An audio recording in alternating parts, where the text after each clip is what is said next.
Yes. Welcome, guys. Welcome to another session, another live stream here on the Chaos Rain Show. I am Chaos Rain here, the one and only, like always, you know the deal, you know the drill. If you're new to the Chaos Rain Show, welcome to the Chaos Rain stream. Also, to you know where to find me, please hit the subscribe button and give this video a like. Likes are free, like always. That's my check. And I'm just checking my okay. Yeah. Also, follow me on my social media links. That's in the description and post in the chat room and above. You can follow me on Twitter at ChaosRain7. You can add me as a friend on Facebook, Eric Rain on Facebook. And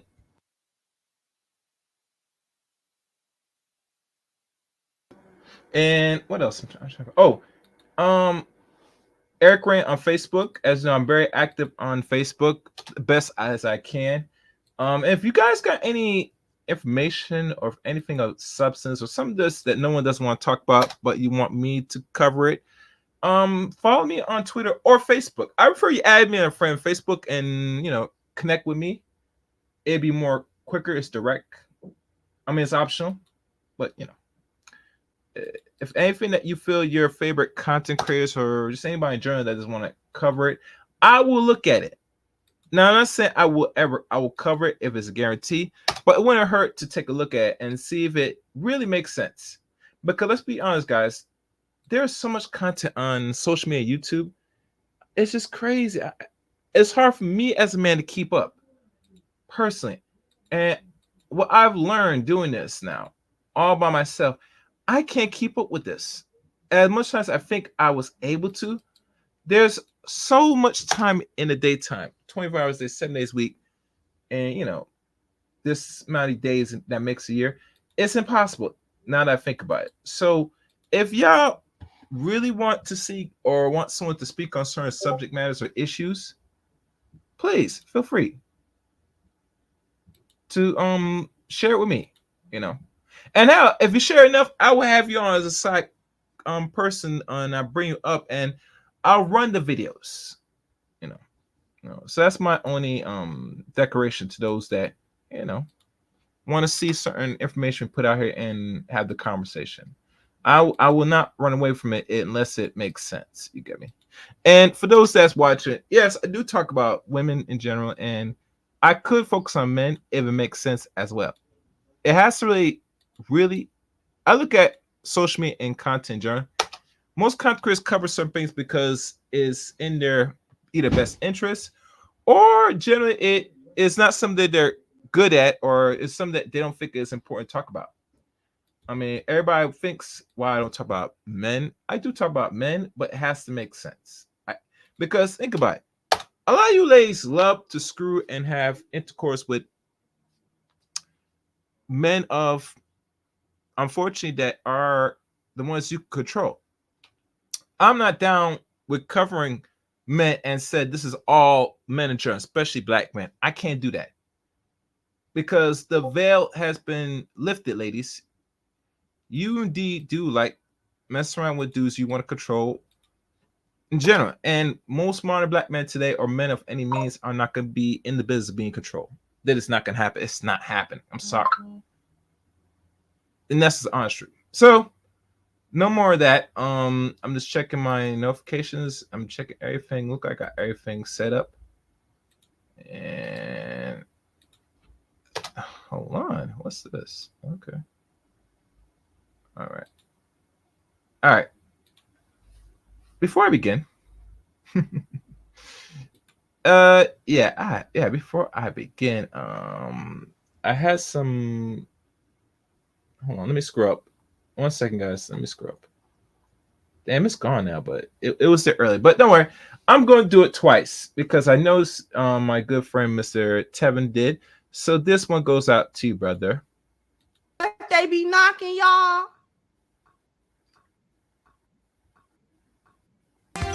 The sonic rings up out of it, and you.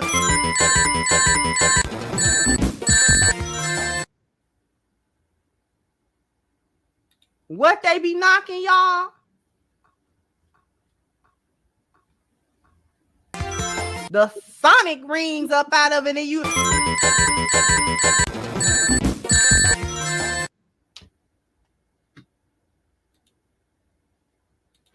Thank you, Tevin, for your super sticker. I truly appreciate it. And there was a super sticker earlier. It's no longer there. I'm not sure why I can't pull it up. You did donate, I believe, maybe twice, brother. YouTube's very weird nowadays. I don't know why it disappeared, bro.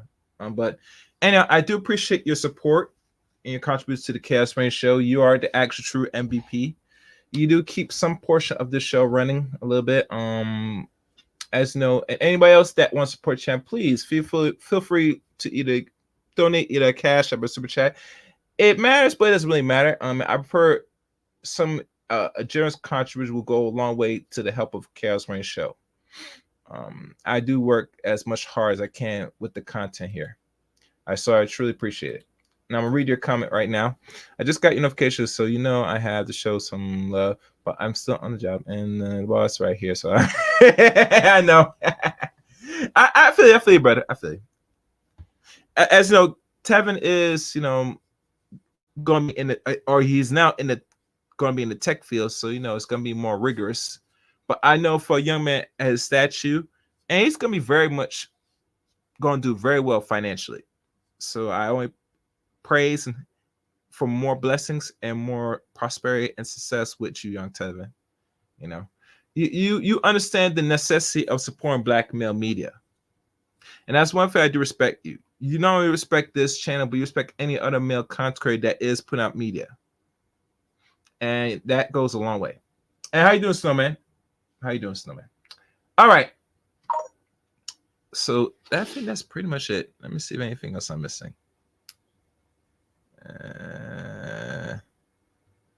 No, I don't think I missed anything else. Commercials? Nah.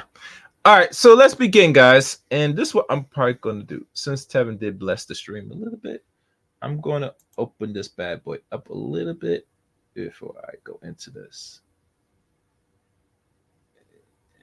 All right, here we go. Where is it? Come on. I think it's slow here on my computer. Slow. Okay, there we go. This is what I'm going to do. Oh, it's already on it. Okay, all right, good. So anybody could correspond. Okay. Very good. All right, let's go, guys. Let's begin with this stream. Has Black women love what we consider white supremacy? Have they really made a conscious effort throughout the years, the decades, to not only support the best interests of what we like to call non-Black men, but because of this participation, even go as far as writing and creating books and creating propaganda towards Black men? Is it really for the best interest in regards for them to get even closer, to get closer to white people, particularly white men, or they do it in spite of their true, what we call indirect hatred to the Black man in its entirety, regardless of their status here in America? That's the question. Is there an answer? Well, let's run this tape by Mr. Peterson in this interview with I forgot what her name is. What her name is. Her name probably will pop up. So no further ado, let's begin, guys. And as you know, we always want to meet a goal, $50 more, $50 or roughly dollars for support of the channel in general. We probably now need maybe 30. Yeah, we need 30. Yes, 30 more. And we'll probably fulfill the obligations of, you know. So let's go, guys. Let's get it. All right. Let's begin. Fair use. And she is a professor and the North Hall Chair for Black Studies at the University of California, Santa Barbara. She is also a yoga instructor and an author.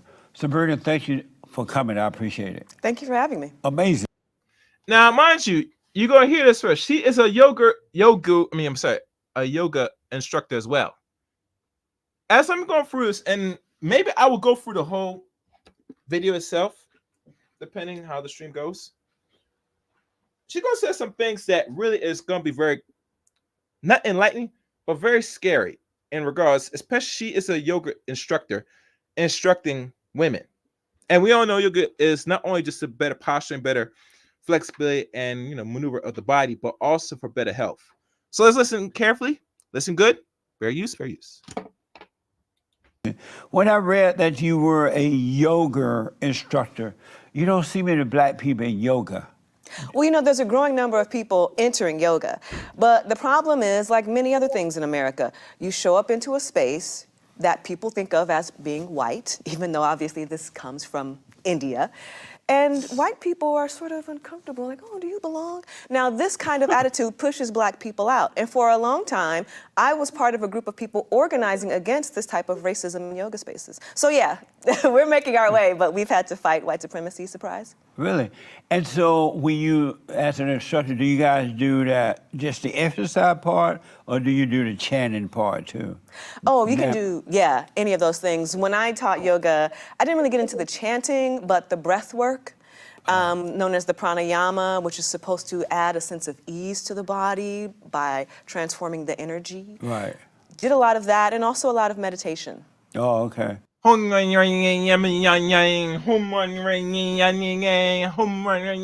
the thing when they talk about chanting.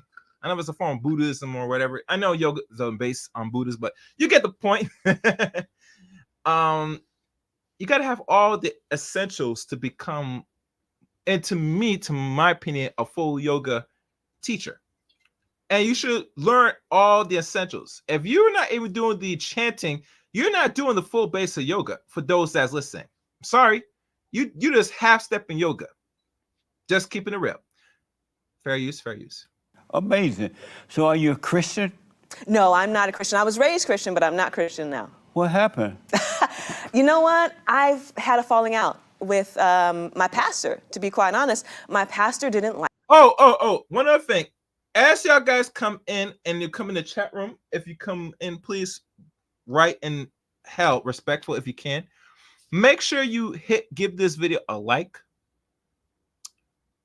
Likes are free, so make sure as you watch the video, smash like button, and also please support the channel. Wait, actually, I got some better.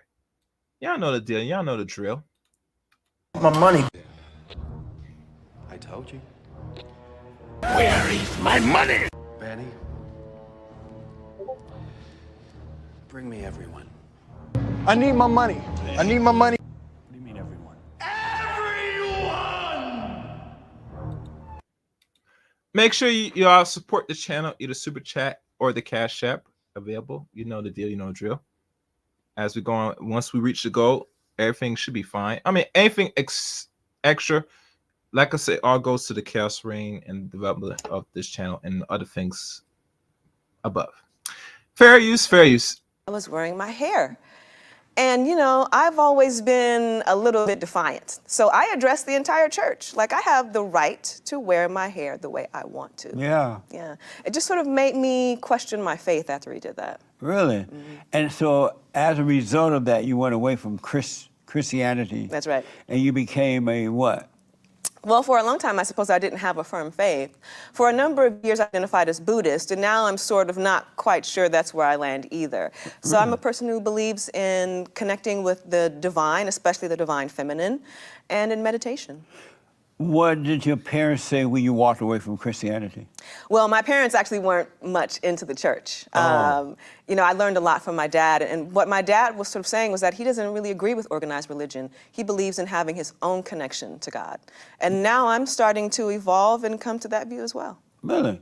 So you said you are a divine what? I'm really into the divine feminine. What's that? So before Christianity took hold, especially in the Western world, there were a lot of different places where people worshiped goddesses, like Isis, like Sophia, like Tara, like Kuan Yin. And so part of what myself and a lot of other people are doing right now is trying to recover this information. What were some of the practices? Who were these goddesses? And how can they give us a new understanding of what it means to be a woman in the modern world? Really? And so do you believe there's a God? I believe there are many gods and goddesses. Really? But not one primary God above all? No, I don't believe there is one primary God above all. Really? You really? Before we continue on, as you know, with Mr. Peterson, because you know he's a devout Christian, so he doesn't believe in that Afrocentric, yada yada, Hotep, you know, what do you call that thing? That spiritual voodoo stuff. He believes in white Jesus and white Jesus alone. And, you know, he looks at blacks. When you talk about that, he looks at you as weird, looks at you as satanic, all that stuff. And the strange thing about her, she deals with the goddess form. So, you know, most black women, they like to deal with that queen aspect. It said, I am that black goddess, yada yada. You must worship the feet. I don't believe in men. Men are not superior. That see, when you always gotta keep in mind when they talk about black goddess, they talk about the divine supremacy of black godhood. They don't believe on other stuff. That's why a lot of them, they will divorce from the so-called religion that they were indoctrinated, and they will sit there and lean onto something that is mostly theirs, and that is what they call divine feminine. So when you see when she writes the books and her teachings and all this nonsense, it comes from that Eurocentric mindset where she up here painted in black face, predominantly black female paint face. Hope that makes sense. Let's continue. Fair use, fair use. Really went away from Christianity. What the? That I did. Do you believe that human beings are in a fallen state? No, I don't believe that. Do you know what that means? I think I do. I mean, like from the fall, right? Right. From Adam and Eve. Yes. Yes, no, I don't believe that. And why not? Well, in my forays in other religions and other spiritual paths, I learned about this idea of not original sin, but original grace. And this is very common in Buddhist circles. It's the idea that we're not inherently flawed, we're inherently good. But there are so many different forces that are working on us to try to take us away from our inherent goodness. And so what we're trying to do is get back to that. And does Buddha teach that this goodness come from God or from human beings? It's just innate within the spirit of all of us. So within Buddhism, the idea is that there is a connection amongst all human beings. There is a spiritual connection amongst us. But because of all of the sort of greed, hatred, and delusion, we get away from that. No. So our idea is like, how can we sit and be still and remember that we are all divine and we have a connection to the spirit and to one another? Amazing. I do believe that. I believe that we are connected one way or another, and we are divided and believe that we are disconnected because of the hatred. Yeah. Hello, how you doing? I see in the chat room. Let's continue. Fair use, fair use. The anger and stuff. Yeah. That's There's a lot of ways in which the ideas of Buddhism, or even just the ideas about contemplative practices, are not incompatible with Christianity. amazing. So what's important to you? Well, what's important to me in terms of the spirit is feeling like I have a home. You know, I've read about a lot of women in Christianity who feel bereft because there isn't a female figure to look up to. And I think that's another thing that I noticed. So for me, I want to see myself reflected in the gods and goddesses, especially if I'm also part of the divine. So that's important to me. But one of the things that I'm coming to terms with is that a lot of religions, including Buddhism in my experience, not really addressing many of the social problems that we're dealing with here. And for that reason, people... Now, mind you, they said that Tina Turner adopted Buddhism and that nonsense after she said, or alleged, say, came out and, beat the hell out of Ike Turner, The movie kind of depicts that. I think it's kind of false. I think she failed it eventually anyway for reasons. So my thing is this, a lot of people that run from one religion, they're always jumping into some other spiritual religion. They don't really want to practice atheism or any sort because they still have to link or latch onto that one God concept. And if it's not a man, it surely is going to be a woman. I mean, that's just the honest truth for those that don't know. Hold on.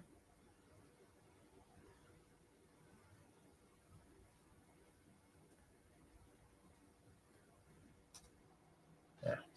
All right, let's keep going. Fair use, fair use. continue to suffer even within their faith. And we say here, do you mean here in America or here what?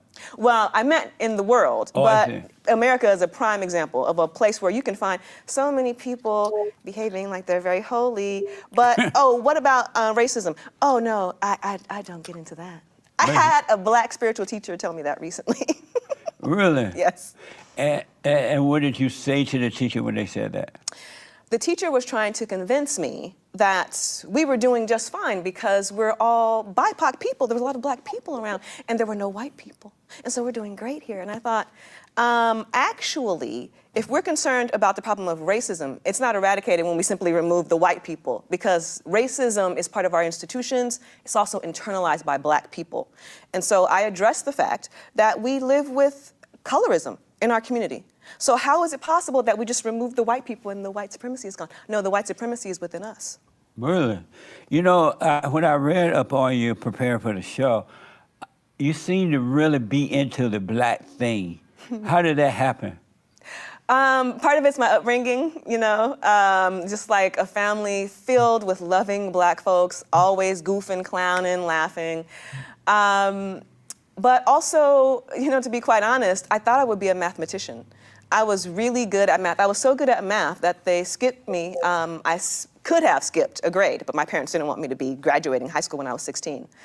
I mean, it was to the point where I could be at a diner and calculate 19% of the tip on a dime.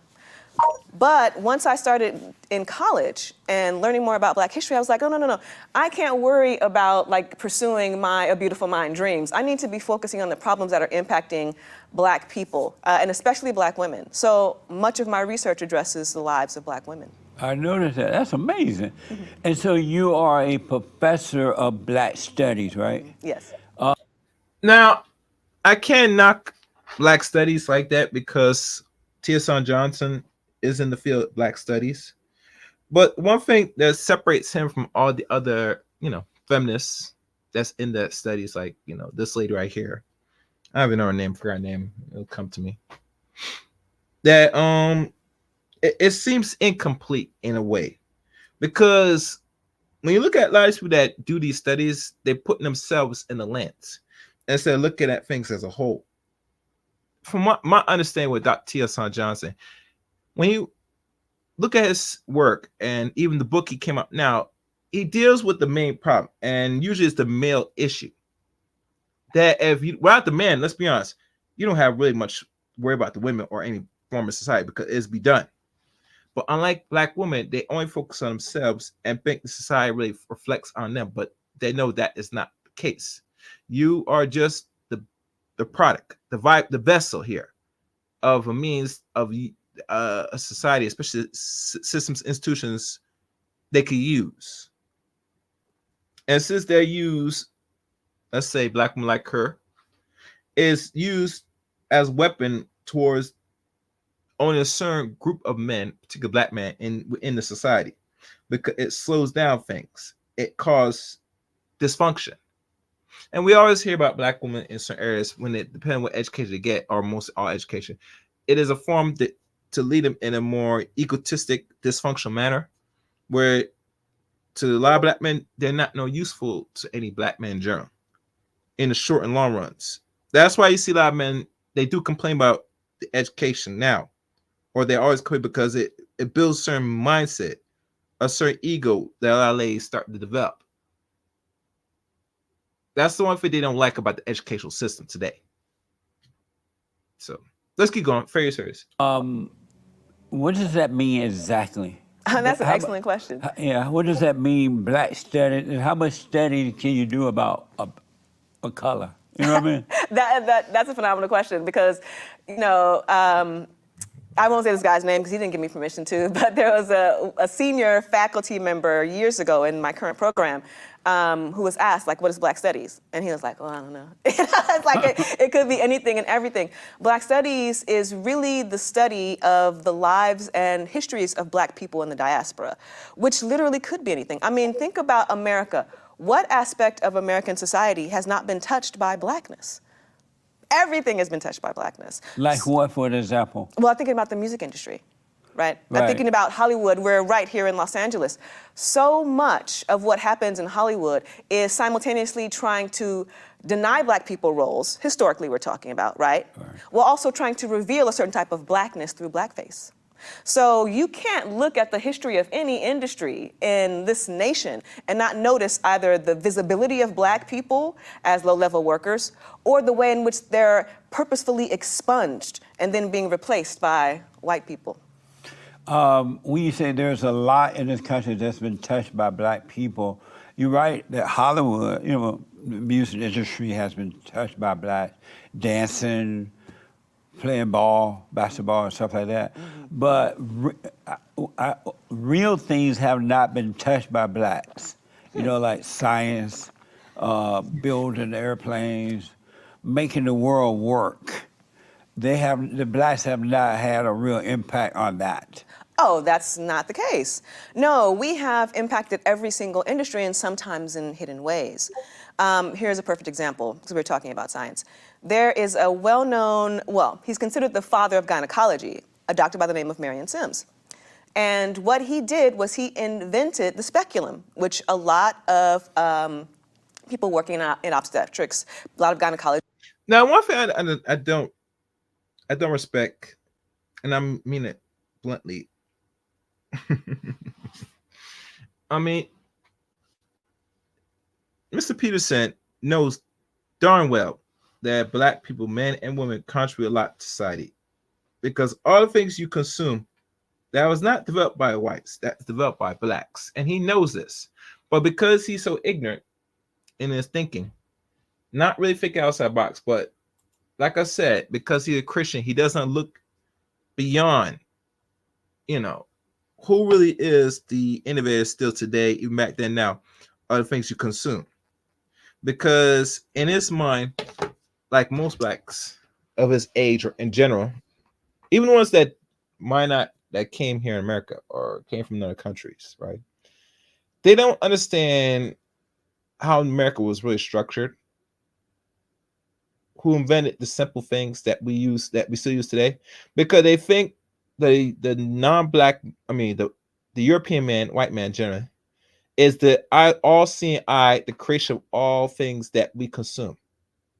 And this is the danger where we don't really have actual institutions, or we don't do the necessary work to teach the kids that's going to be adults coming on us that you are the innovators of society that they still use to consume.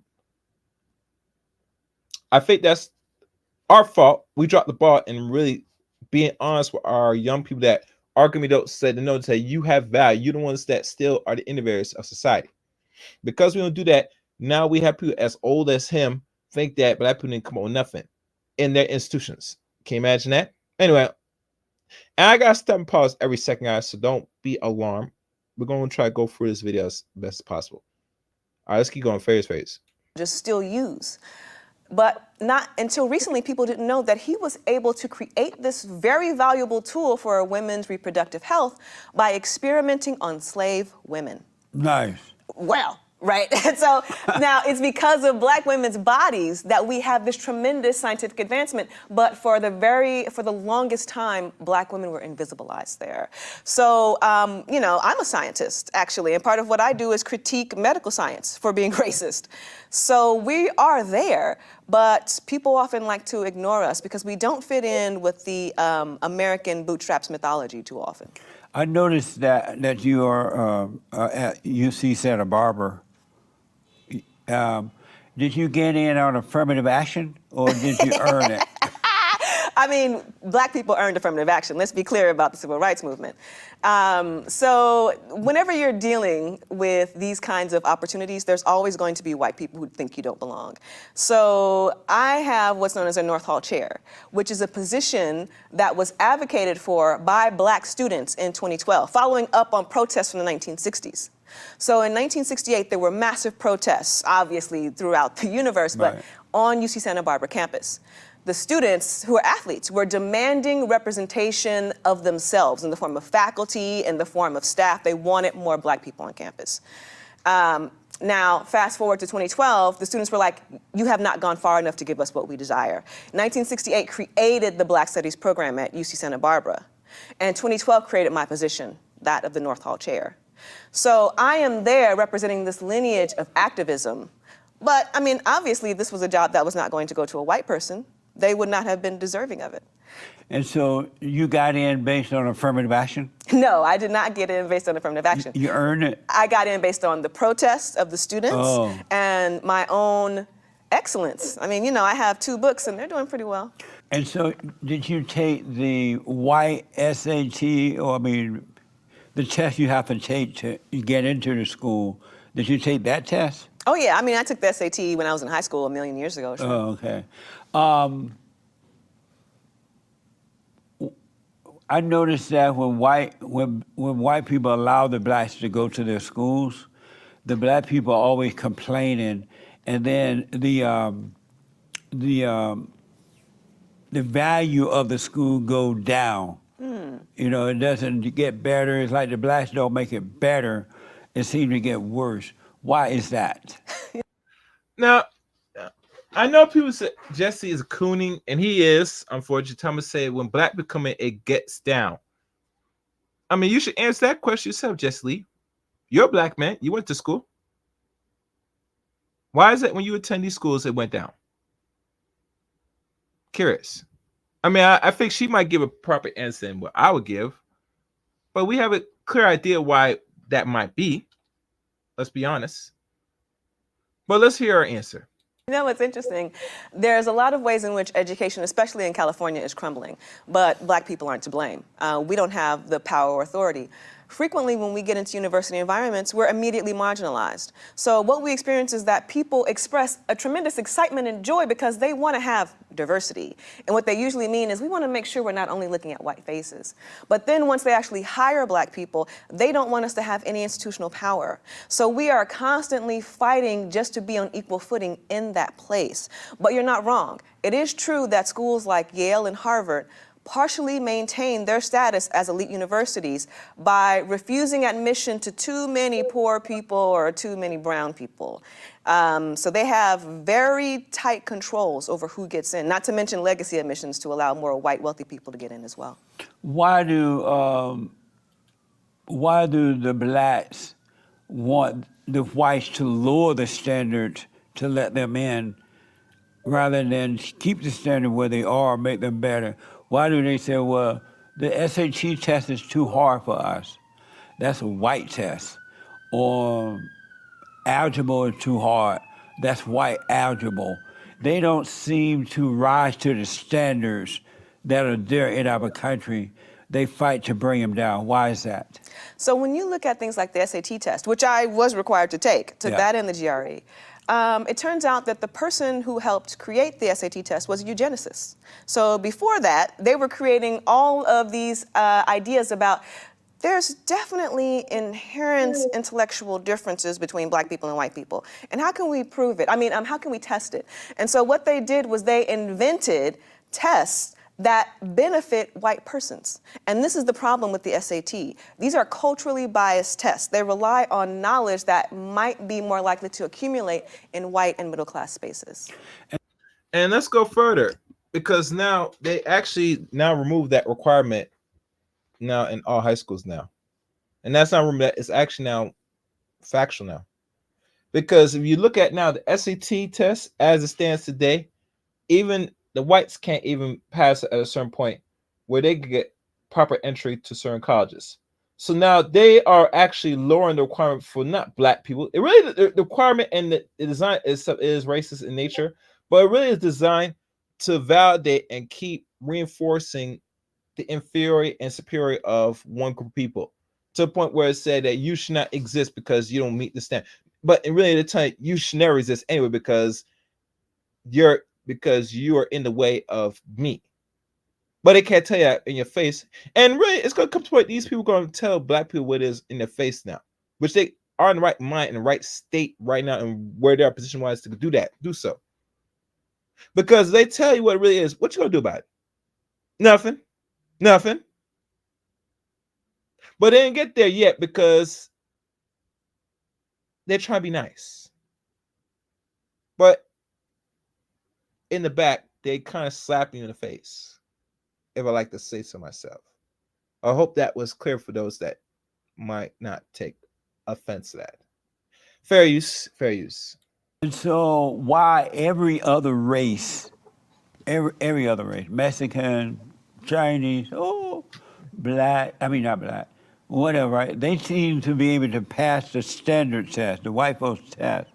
But it seems to be only the blacks that complain about it. Why is that? Well, that's not the case. I mean, there's quite a few Latinos who also suffer from the SAT. But I know today there are some lazy black, Hispanic that have joined forces with the blacks, and they have started complaining. But on a normally it's just the blacks can't pass the test. Everybody else can, or everyone else come up to the standard of what's norm, except the blacks. Why is that? Should we always make ourselves should we always accommodate white standards? But they are normal standard. Work hard, think for yourself, be an individual. Rise above. But think yourself is not legal here in the West. Matter of fact, I'll do you one better. They actually shame and demonize for intellectual, natural thought for a person that thinks for himself, to be brutally honest. So I'm not sure why people use this word think for yourself, use common sense or whatever sense as is the way a norm that society pushes. No, they push mediocrity. They rather push and really make it known clear that to get somewhere, to really just around other standards of people, you must be dumb. That's just honest truth. And speak of that, I know something's very light in the chat room. Let's do this, guys. I want my money. I told you. Where is my money? Benny. Bring me everyone. I need my money. I need my money. What do you mean everyone?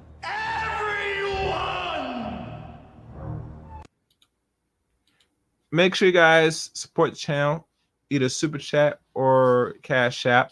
Actually, we're only like $20 more to reach the minimal goal of today's stream. So for those that's watching, yeah, guys, support the channel a little bit.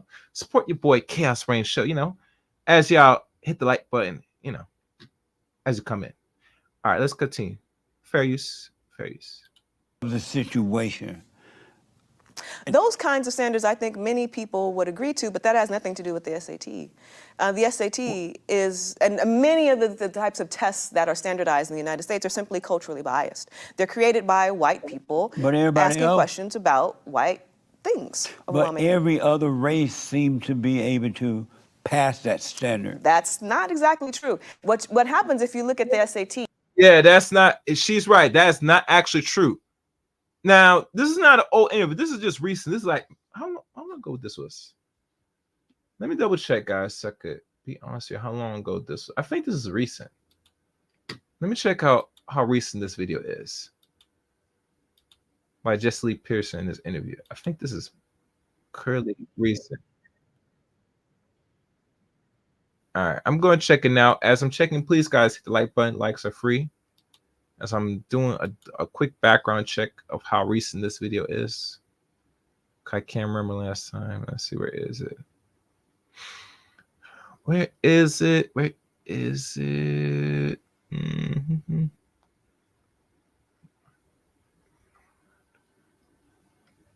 I apologize, guys. I got to find this.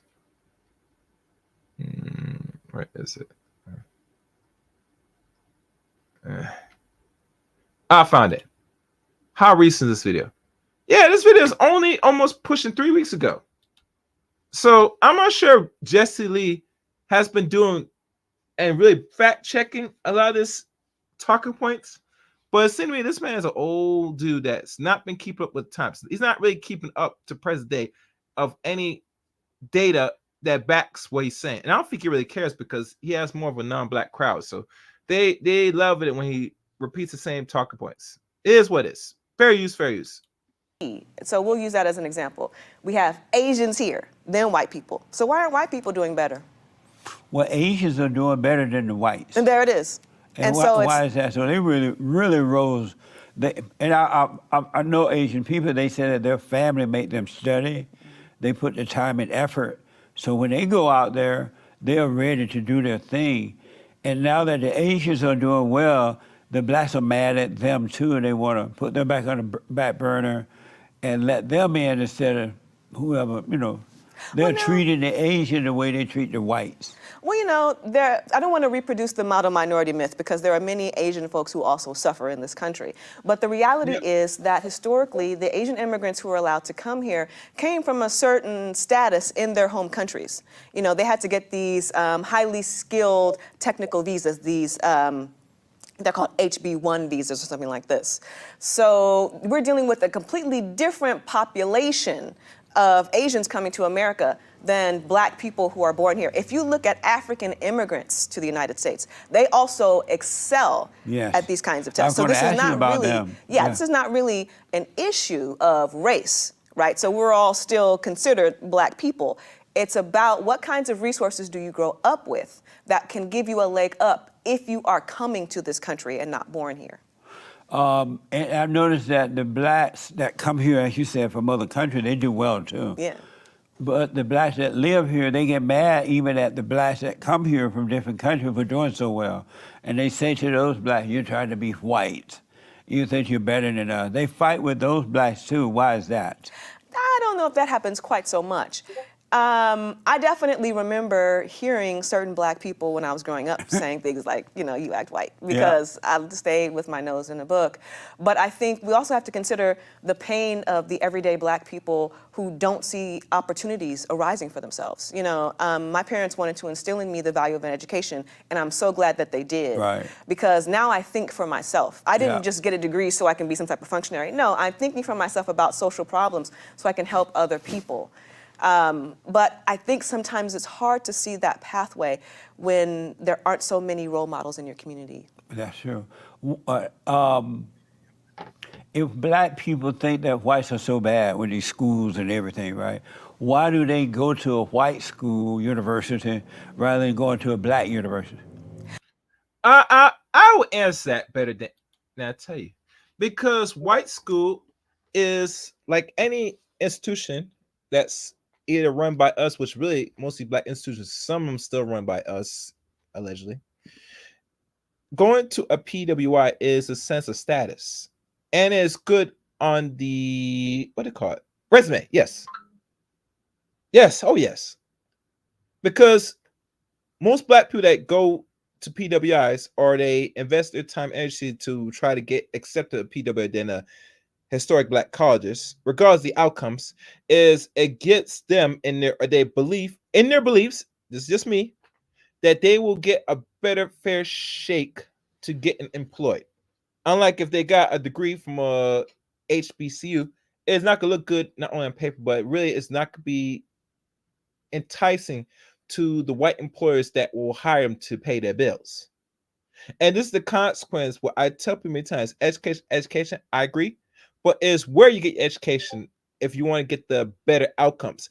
And as it stands, most black people, I don't care what most black people that went to HBCUs and stuff, they look at it as a downgrade and not of any significant upper mobility or possibility for them to get the job that's predominantly run by white folks. That is the answer why most of them would rather go to PWI than the HBCU. Let's see what the ladies' response to this. Fair use. Well, sometimes, first of all, there's only so many black universities, so we all can't go there. And many of us want to remain near the places where we grew up. I'm sure that Spelman is a great school, but Spelman is in Atlanta. I grew up here in Los Angeles, and so the schools that I went to were all California schools. I think many people want to have the right to stay exactly where they are, and this is one of the problems with the civil rights movement, because I have no doubt that the black leaders of the civil rights movement, wanted there to be more resources invested in black spaces. But the way in which integration was actually managed by white liberals like Lyndon Johnson was to create programs to take the cream out of these communities. So then instead of having a local school that educates black people who have aspirations to do better for themselves through education have to leave their communities, they have to go elsewhere. This is one of the major problems that we're facing. We need to have local schools that actually address black people where they are. In the school, I noticed that with the public schools around here, where they're predominantly blacks, the teachers and the students don't work as hard. They just kind of run around, party, fight, Well, I don't stuff have like any that. evidence about Why that. don't, like Crenshaw Christian, not Crenshaw Christian, but Crenshaw High School, Yeah. Manual Art, which used to be black, mostly Mexican now. But those schools were Crenshaw was so bad at one time it lost its accreditation, I believe. Oh, wow. That's it. I can't speak to the issues going on at Crenshaw. I'm not familiar with that information. But I can say that whenever you go to a space that is exclusively white, especially an educational institution, you can recognize it as immediately fraudulent. We don't live in a white world. These spaces need to be representative of our social world. So that should be the goal. The problem is the way in which they're incorporating people is usually to keep them at a disadvantage. Amazing. Okay, I want to ask this about, and then I got so much I want to ask you, right? Okay. Black studies. should a white person take, and why would a white person take a black study class? Oh, yeah. Oh, no. I mean, I have white students in my classes, and many of them do quite well. You should want to learn about the history of the African diaspora just to be an intelligent individual. We live in a world filled with a multitude of folks from different places.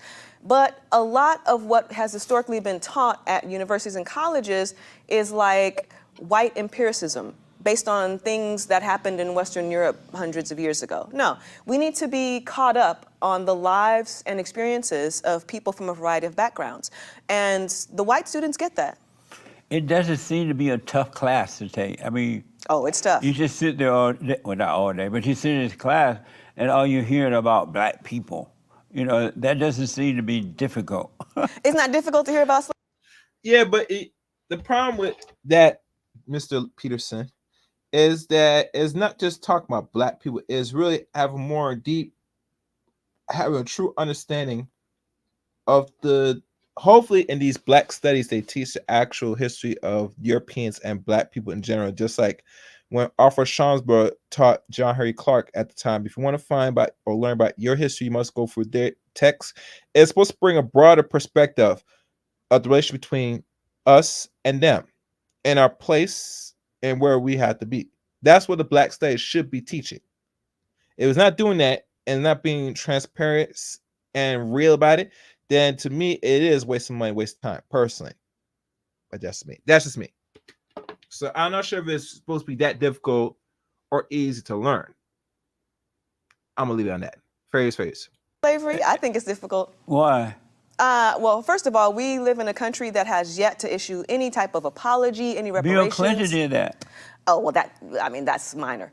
I'm talking about something meaningful that the black people accepted. No, we continue to look for ways to have this country reckon with slavery. It has not happened. Technically, this country should also reckon with the civil rights movement because people like to tout that like it eradicated racism, whereas it didn't. It had some gains, but we are still dealing with tremendous downsides. Do you agree with me that the civil rights movement was, other than abortion, the civil rights movement was the worst thing that ever happened to the blacks? No, I wouldn't say it's the worst thing, but it wasn't the best thing either. Right. People treat integration in the civil rights movement like, we did it. There's too many people acting like we did it. We didn't do it. Part of the reason why we didn't do it, again, so many of the movement's black leaders were assassinated or incarcerated or had to flee the country. So integration was largely managed by white liberals, and voila, here we are, living in a white liberal paradise. Amazing. When I grew up in Alabama at the time, the civil rights movement was happening. Mm-hmm. And I remember the Jim Crow thing and all that stuff. But blacks were better off then than they are today. They were individual thinkers. They had their own families. They worked hard.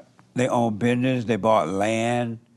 And they treated all people, white and black, the way that they would like to be treated. And if they wanted to go to a university, they went to predominantly a black university, of course, but they came back educated, and they were never complaining that they were less educated than the whites. There was no comparing themselves to the whites. But once the civil rights movement came about with Martin Luther King and all those guys, they made blacks believe that they were less than, and that somehow or another they need a helping hand from the white man. And they needed this and that. So black people lost their way because they put those people, which was race hustlers, in the place of God instead of having family like they did before. And the civil rights people sold them over to the Democratic Party because prior to that, most blacks were Republicans. They helped. No, actually, it's not black women. America is founded by the Republic, not no Democrat. And I know was it BGX? It was one of them streams that he had when he had one dude come up here, and I don't know if it was this stream or some other stream I was watching. And this brother think that this country was always Democrat or follow what we call the democracy. And forgot, no, this country was founded on the Republic. It's in your Constitution, the letters itself. And I'll recite and reiterate. To which it stands, one nation, one God, I think it's how it goes again. In America, to which it stands, one nation under God, and to the republic, and to the republic, and to the republic in which we stand. It didn't say nothing but the Dixiecrat, democracy, Democrat. It said to the republic in which it stands. That was in the 1700s. Democrats didn't come around until the next century. Let that sink in. Someone wrote,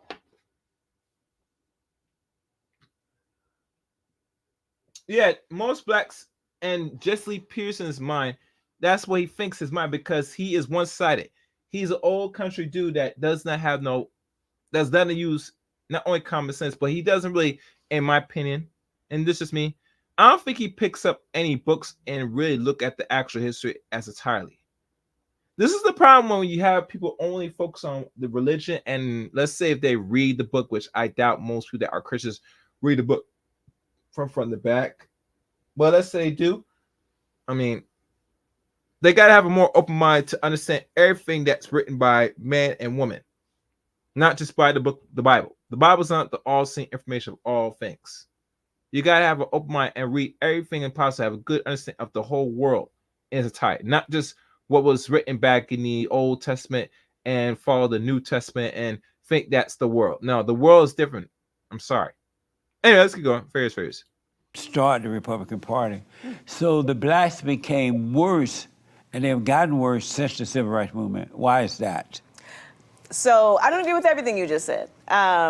But there's definitely a way in which people put too much stock in the idea that we're going to end all of the social problems that exist by race, across race lines, by simply working toward integration. Because the thing about whiteness is that it's not about white people exclusively. Whiteness is an ideology. It gives us a variety of different cultural products, not the least of which is a hierarchy of beauty that sorts women and puts white women at the top. That's just one of them. So, and when we decided to integrate, you know, how did that possibly eradicate pre-existing problems in black communities? It didn't. And I think that there were more black teachers who were truly invested in the project of educating black people under Jim Crow. And I'm getting that from some of my elders. You know, my aunt raised here in Los Angeles, and she says, you know, in some ways, you know, the time before integration was better because we were all together and we were the ones in charge of educating one another. She said that when she went to a school that started to get integrated and they brought in white teachers. This white teacher decided to have one black male student sitting outside of the classroom every single day as an example to all of the black students that they better not cross her. Amazing. Segregation was better before the Civil Rights Movement because...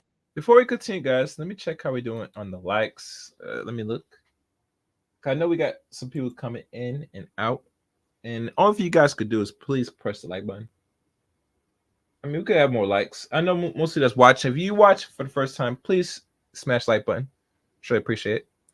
All right, let's keep going. Fair use, fair use. It made the blacks be more independent, and the white people were independent too. They were doing their thing. But once they did force integration, because the races were going to come together, and they were coming together naturally, not based on force, but by choice. Because, as you know, you can't make someone love you, right? Sure can. And so they tried to force the whites and the blacks to come together, and that was one of the major problems. And then with the black teachers were as good as the white teachers were with their students. They dressed right, you know, like adults. They carried themselves as adults. The black student would say, yes, ma'am, yes, no, sir. We were required to really do our homework and pay attention. But once again, once you integrated by force, the black kids that seemed to have just given up after that. And there was no desire to really earn your way, because the Democratic Party had told them, we're going to give you everything, don't worry about it. And so the blacks, especially young adults. And young kids just gave up, and since then it's just been downhill. No, people haven't given up. I mean, people like me are still out here. You know, we're still hustling. We're still trying to figure it out. But the reality is it's harder to see where you belong now. I mean, so the fact of the matter is that the quality of education is diminishing across the board, in my personal opinion. It's a mess. Yeah, and this is not about black people specifically. I mean, quality of education in America is Period. declining. We're not investing in it the way we used to. So all of the time we're realizing that federal budgets for education are shrinking. You know, the state budget is shrinking. Okay, well then how are we supposed to educate the growing population of Californians? But they were able to do that without the education. No, they don't. Their purposes, they're going to cross over the education system and put it in a different environment where now they might start cutting out people who don't qualify to be programmed in this so-called society, in my opinion. That's why they keep defunding the funding. Let that sink in.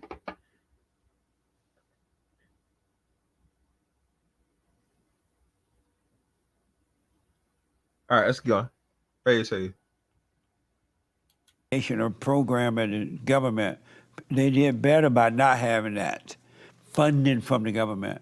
They had private donors that helped fund the schools and things like that.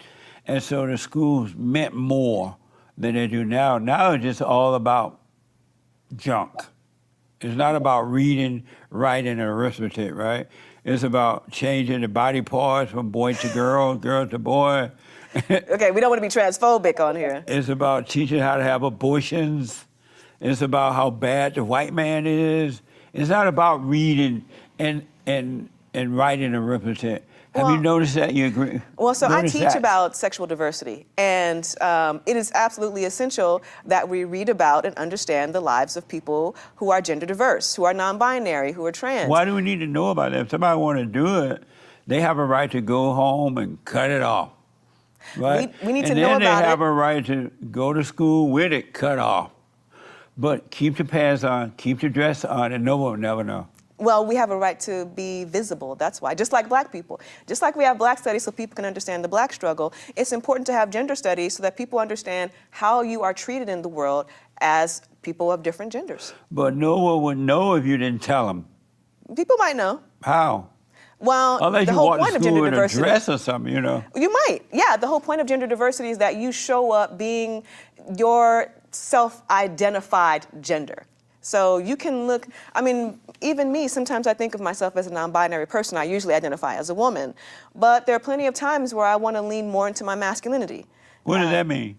Well, it means maybe I don't worry about having on my eyeliner. You know, maybe it means I wear Oxfords. Hold on. Y'all know the deal. Y'all know the drill. I want my money. I told you. Where is my money? Benny. Bring me everyone. I need my money. I need my money. What do you mean everyone? All right, guys, please support the channel. Either Cash App, Super Chat, whatever it is. We're trying to at least meet the goal. And we could probably use another couple dollars, either $5 or $10. So with y'all help that's watching, I know you guys watching, support the channel, please. It'd be the best thing you could do. But I'm good for the channel. Let me see if anybody in the chat room. Look like the chat room is quiet. You know, I did open the chat room up a little bit. Look like nobody has no questions, anything want to say, anything towards this stream. I find it very ironic when people are watching, and I don't mind y'all watching, but at least interaction will go a long way at best. I'm not sure if it's the first time you guys seen this. And it's going to get more interesting as the stream progresses. But right now, we're just going through the baby steps, and we're going to lead into it. And the question on the docket, which I'm not going to post, config is, but actually, I might post anyway. Let me do that now. Let's keep going. Fair use, fair use. Where is it? Okay, here we go. You know, maybe I might wear a button-up shirt and a tie. You know, it's like you present yourself in a way that feels appropriate for you that day. So sometimes you feel like a man. Well, I definitely have a lot of masculine energy. We all have masculine and feminine energy. So do you feel like a man sometimes? I wouldn't say I feel like a man, but I don't identify as a trans person. So I'm not saying that I'm transitioning. I'm saying Oh. sometimes I honor different energies in the way I present myself. Really? Yeah. And so sometimes you get up in the morning and you say, you know what? I honor myself as a man today. No, I never said that. Oh. So how do you know when you feel like putting on man clothes? I wouldn't necessarily call them man clothes. What- But I mean, today I look pretty well feminine. You do. But I don't always wear high heels. I frequently like to wear combat boots. So it just depends on what I feel like in the day. Amazing. Yeah. Really. Do you love white people? There are I have many white friends. I don't have any problems with white people in general. My problem is typically with whiteness. White what? Whiteness. That's different from white people. And so do you love white people? I have white people in my life who I love, sure. So do you love white people? I'm not saying that I love 100% of all the white people who exist who I don't know, but there are white people who I know and love, yeah. And why don't you love all white people?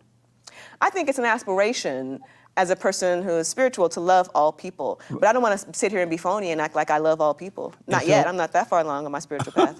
I'm still getting there. I see. Why do the blacks feel that white people are superior to them? I think that's the way white people often feel. No, but white people never say it. You always hear that from the blacks saying that. White supremacy, white people this. All right, now they're getting into the white supremacy aspects, and she kind of gave her answer, which I kind of, maybe I want to believe her or not, but maybe y'all have a different opinion. The question is posted right now. You can answer for yourself. Oh, and please, guys, again, I gotta do this again. You know the deal. Support the channel. My money. I told you. Where is my money? Benny. Bring me everyone. I need my money. I need my money. What do you mean everyone? Make sure to support the channel as well. Cash or super chat. The question's posted, so y'all could lay your question out now. And make sure you guys hit the like button. I'll look and see what we're doing with likes. Let's keep going. White people that we need a hand up from the whites. We need this from the white. Why do the blacks feel that whites are superior to them? Well, They white even people, call them white supremacy. That they're saying white superior. Well, what we are addressing when we say that is the way in which white people constructed race to make it seem like they were superior, based on a bunch of foolishness like skin color and hair texture and eye color. It's like, what does that have to do with anything? So when black people are talking about white supremacy, we're referring to race science, where they said they were better than us. Now, everybody now knows that's horseshit, but it doesn't That's mean what? that we're not... Horse? Yeah, Oh, okay. but it doesn't mean that we're not still confronting the problem of the race science that they constructed. But it's not the white people who are into the black hair or anybody's hair.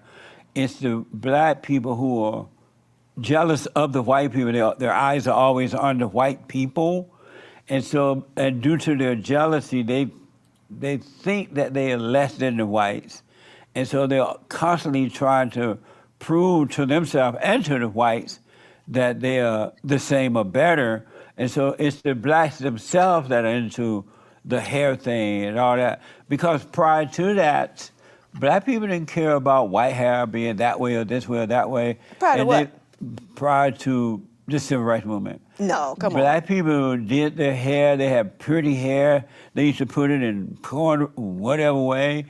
And they were not trying to compare their hair to white people because they weren't into that until the civil rights movement.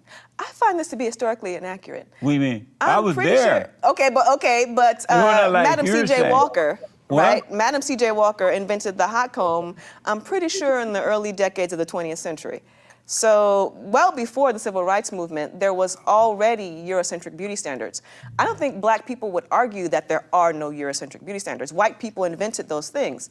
The reality is that you don't just get to show up in any space as a black person in America looking any way you want to and expect dignity and respect. When she created this hot comb for women, white people were doing the same thing to their hair too. White people, and it was known, white people, black people would straighten their hair out with a hot comb. or sometimes they would wear nappy. And white people sometimes would straighten their hair out with hot iron or whatever they used to use. And it was something that all women did. It wasn't a black thing or a white thing. It was just what women did. But it's the black women who are now saying, "Oh, the white hair better," blah blah blah. No, they haven't said that. Whatever they said, they the one made the hair thing an issue, not the white people. So if you go back and look at the very Well, you gotta keep in mind if we talk about the hair in particularly, a lot of black people, even up to the 60s, were dye, fry, and damn near straighten their hair to be goddamn white.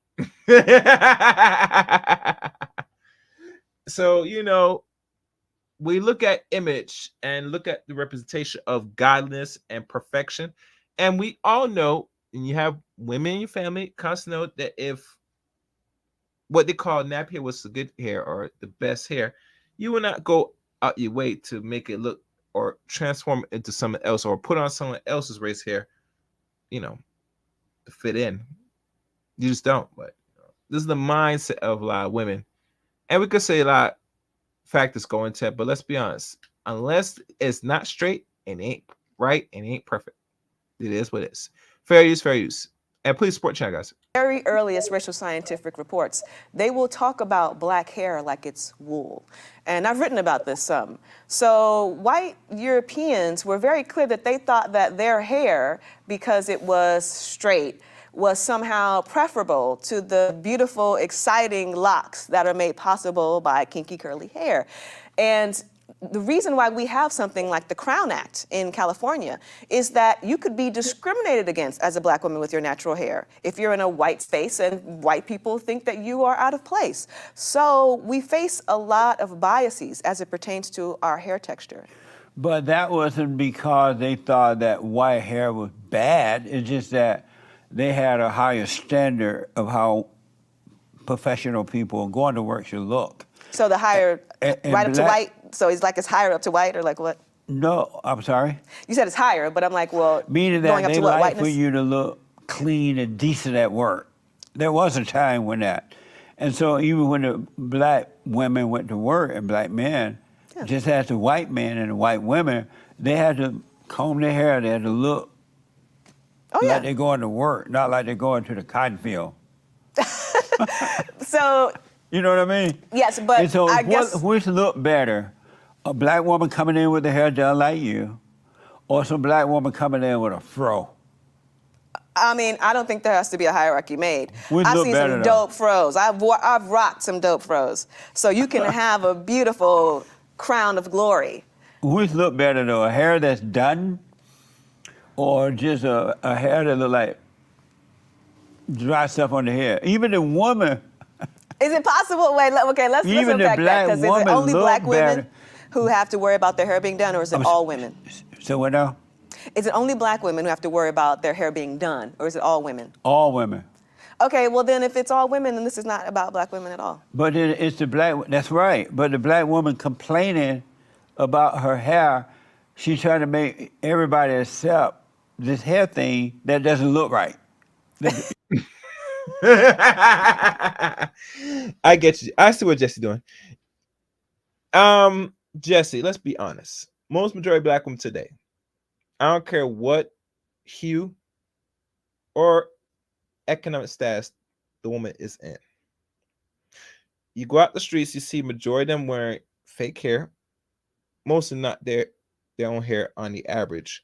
And the hair is going to look predominantly going to look like the predominant society, which is straight and eventually long.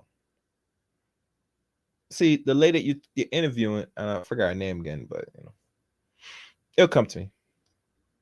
She doesn't have the straight hair. She has locks. So she's defying and reimagining, reshaping what an image of what certain black women should keep their hair, roughly. But not all black women are going to do that, because let's be honest, having straight hair is much comfortable. It makes them feel relaxed. It makes them feel beautiful. Fair use, fair use. you know, Let's look white according to what or who? Only according to you white can standards look does at it a not look pretty, right. you can look at a pretty black woman, right? Plenty of us. And then she Not, looked not, not, pretty not plenty. Stop it. from here down, Stop this. and she could be like dressed up. But you look up here and the hair's up there, it's like she forgot to comb her hair. No. And she doesn't look right Got like it. that. Look like something's missing. A woman's glory is her hair. And so when these black women leave their hair undone, they could be dressed to the core. If you had that napa hair right now, you wouldn't look as pretty as you look right now. My hair is God damn. Jesse be crazy, man. God damn it! You can't make this shit up.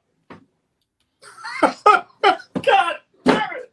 You can't make this shit up. A sick Negro. This is a sick Negro. This is a sick Negro. This is a sick Negro. Sick Negro. This is a sick Negro. This is a sick Negro.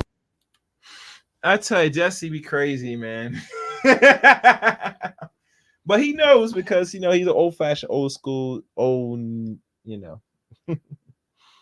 yeah. All right, we're gonna keep going. We're gonna go. I don't want to be distracted. Fairies.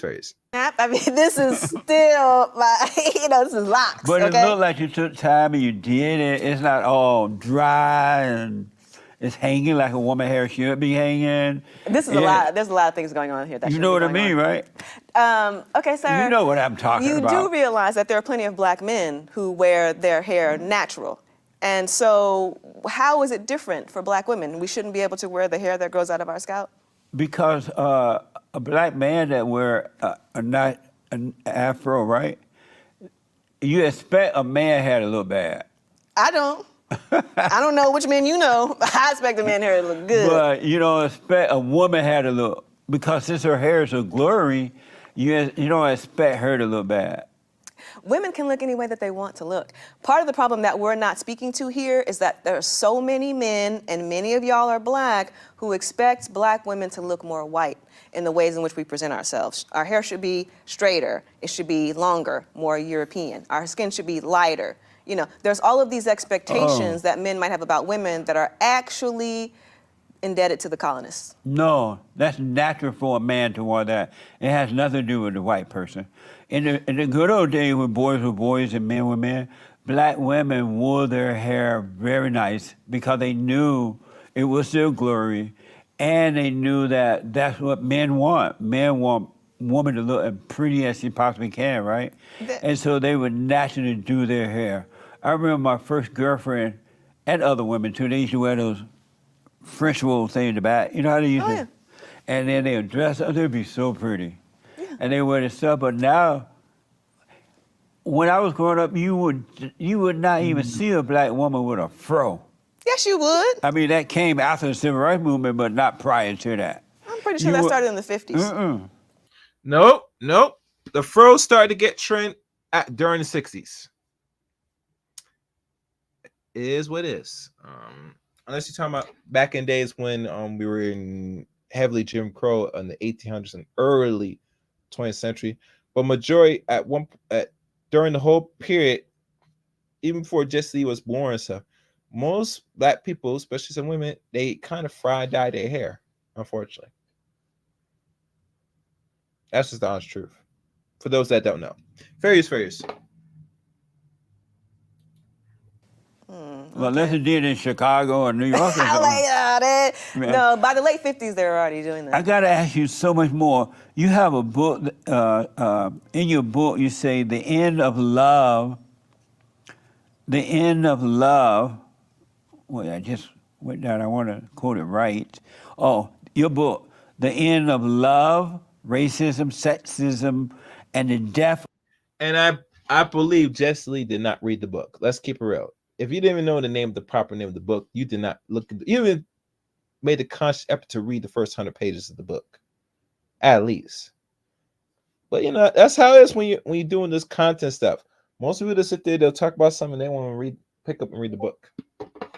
Anyhow, not gonna judge them. Fairies. Of romance. Yes. You argue that it is harder for a black woman to find a long-term relationship And why do you think that is? Because it is. Why do you think that is?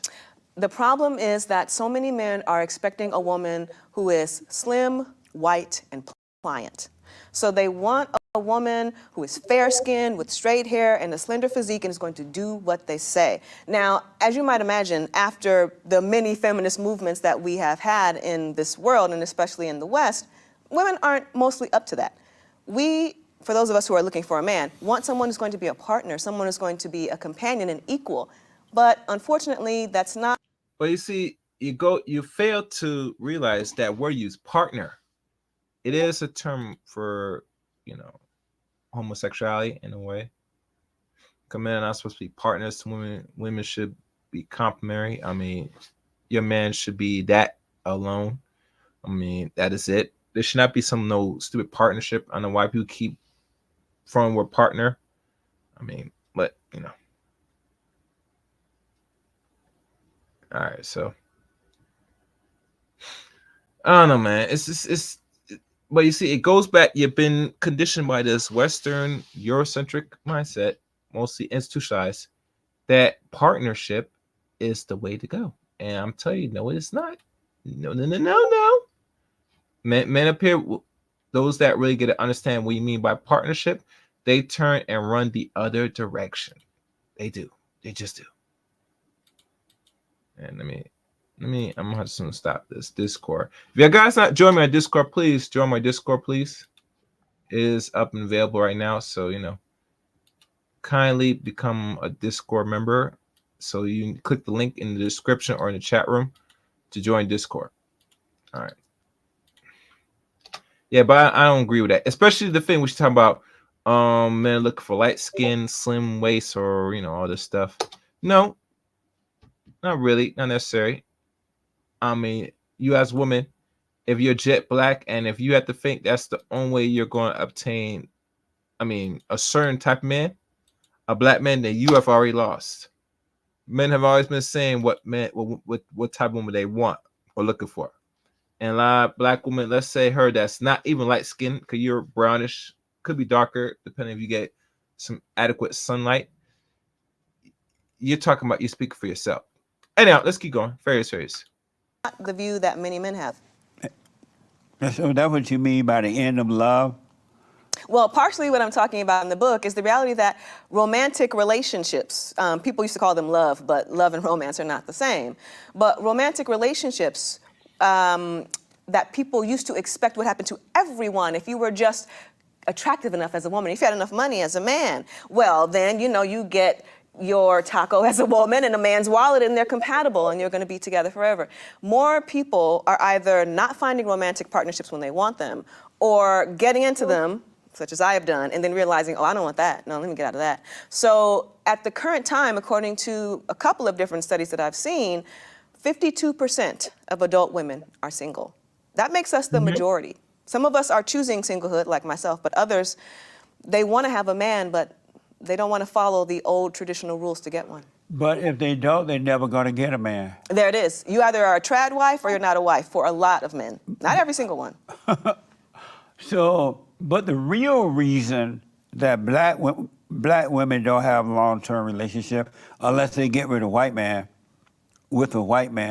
is because black women, especially the educated ones, they're like nasty. They think they're equal to the man.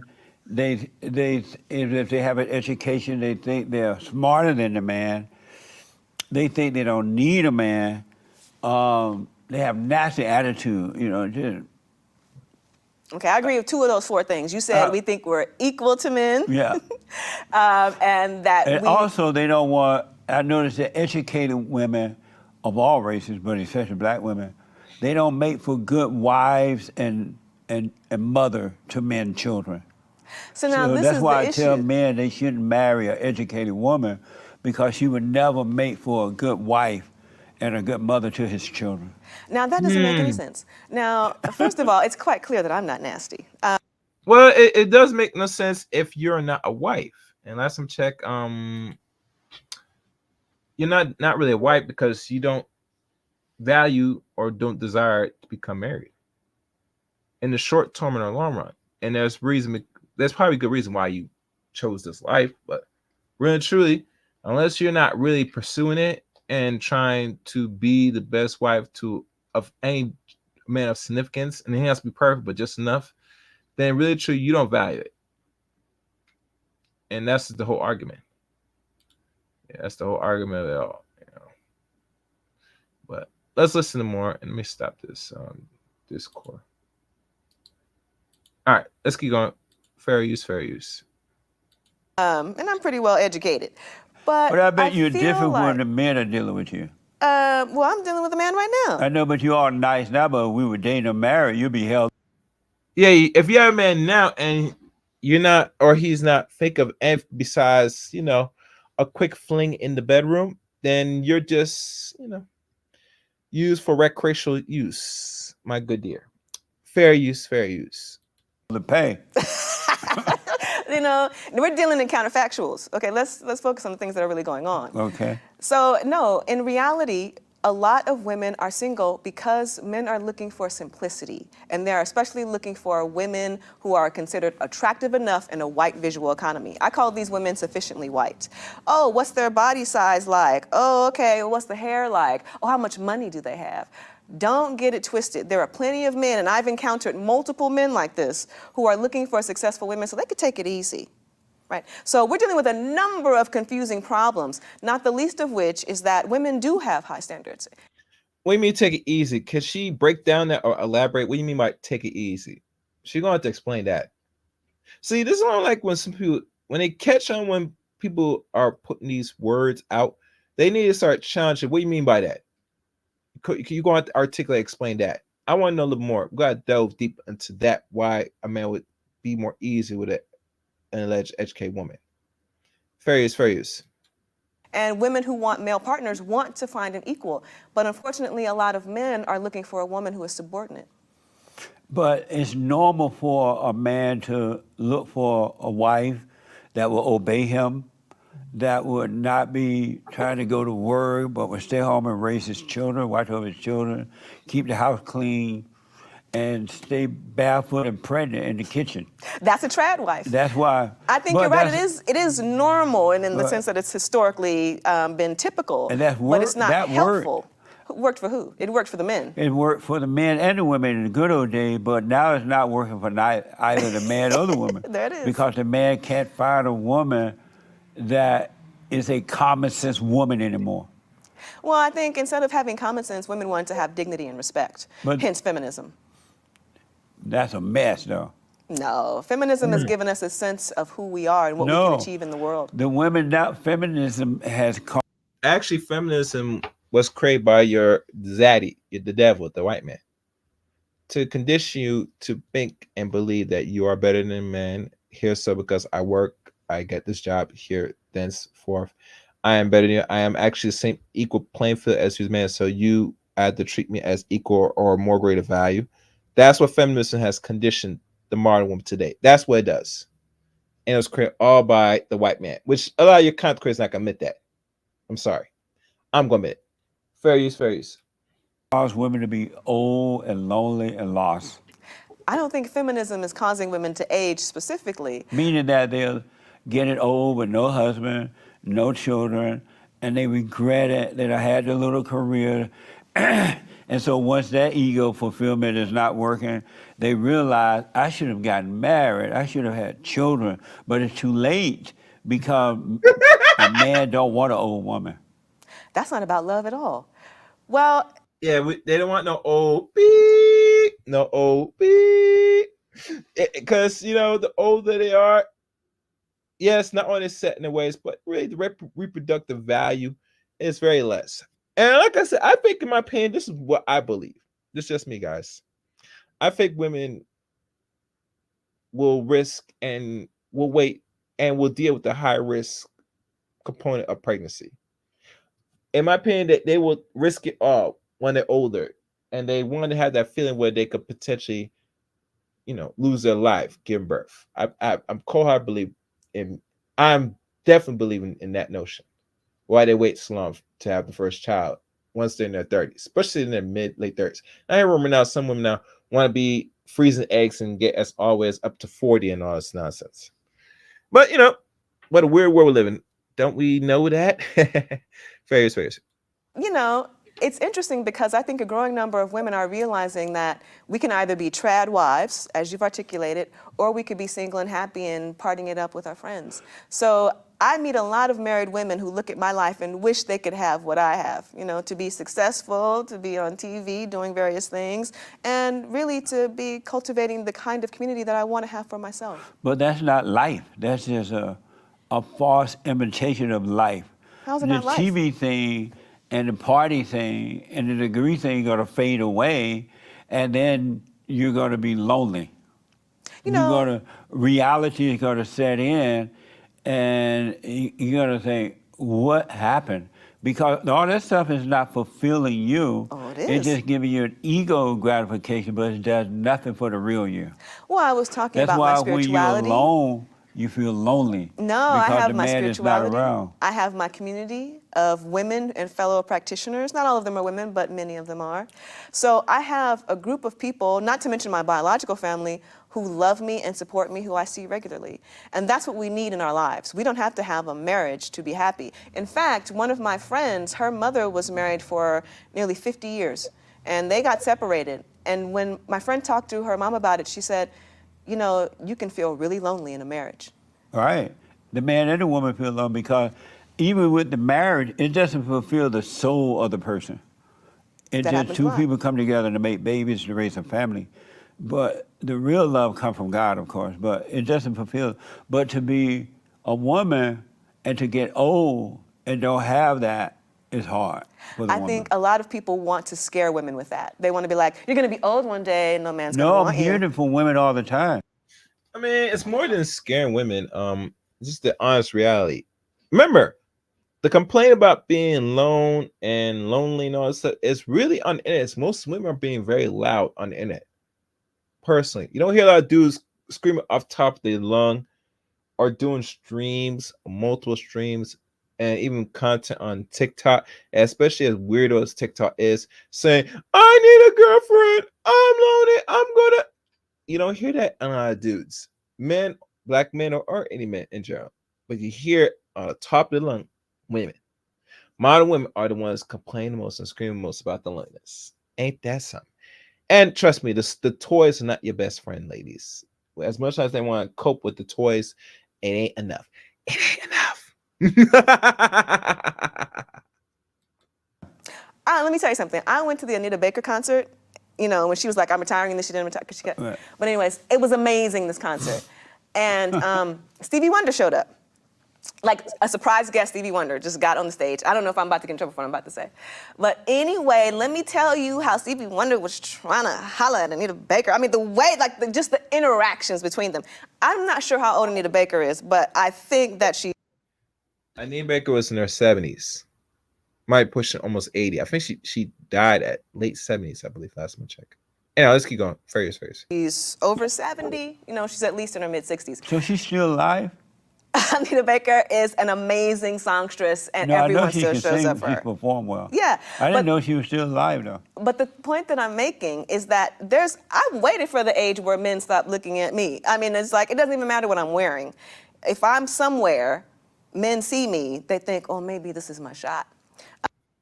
No, it's not no shot. If a man's looking, he's looking at you to put you into a nice hotel and, bend you over and start clapping them cheeks. That is all. Nothing serious, nothing long term, nothing short term, all that stuff.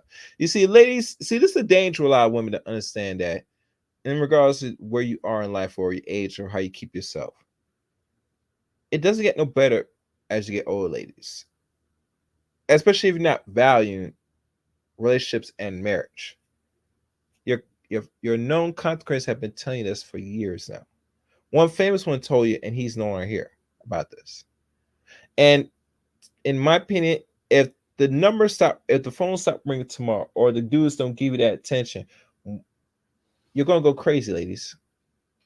A man giving you just a brief of attention, and your subconscious mind, you think that brings, and you psychologically analyze it and think that you have some value and that you still got, and really truly is You don't. A dude is looking for just quick sex or some form of sex, and that's just the honest truth. But you see, me as man tell you this, and any man will tell you this if they want to be honest. That's how we see it. That's how we see it and view it. All right, moving on. Fairies. This is what a lot of women endure. So I don't think that the question of aging out of men's interests is really a real one. Well, men, when they're looking at you, they're not thinking, they probably think you're pretty, I guess, but they're also thinking, I want her for sex. Yeah. They're not thinking they want to marry you. Boom! And that's the problem a lot of black women experience. How do you feel about that? That's a problem for me. No, it's not a problem. It is what it is. It's the reality. But you see, and I understand why it makes sense why a lot of black women don't want black men to speak the honest truth. Hell, they didn't want black men to even talk about this person. I don't think they really want to talk about this person.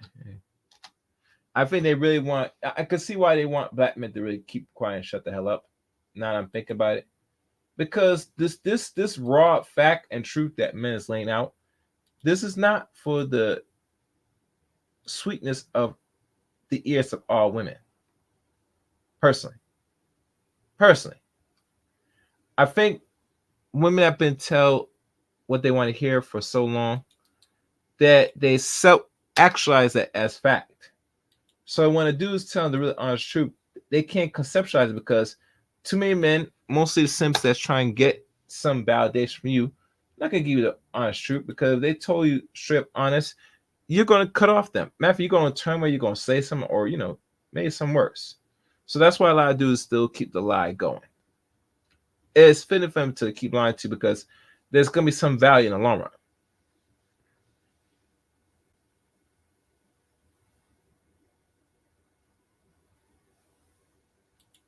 Oh wow. All right, let's keep going. Fairies.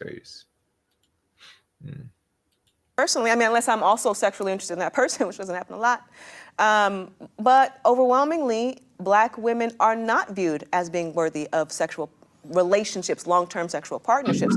Usually when people are looking for a long-term romantic partnership, they're looking for someone who is sufficiently white. And all of the data show this. Right, it is, but because they can't find a black woman that they know that they can be one with, they can have a family with. They're not going to have to fight with her all the time and blah, blah, blah. So they look outside of the black race because they're looking for a woman that won't be trying to be equal to the man and won't be all nasty and you know how black women are. I mean, I know how stereotypes about black women are. And but I you know know how that they white are, too. guys are the ones who invented those. What? White people have invented the stereotype of black women being But we can sapphires, see it. angry, We can see screaming. it for ourselves. You mean to tell me You know- you've never seen an angry white woman? No, I'm not saying I've never seen it, but I'm saying that majority of black women are angry and out of control, and so black men There's are no seen- data on that. You made that up. I don't need data on it. I see it by myself. Common sense shows it to me, right? No, you cannot. And I hear that- other men say no. that too. But you see, this is the problem. But you see, you got go beyond yourself. You gotta hear the men. Listen to the men, ladies. It's not something they just run them off the lip. They just seeing what they actually and experience firsthand. Now I hear a lot of women say they experience some things from black men, which maybe I'm true.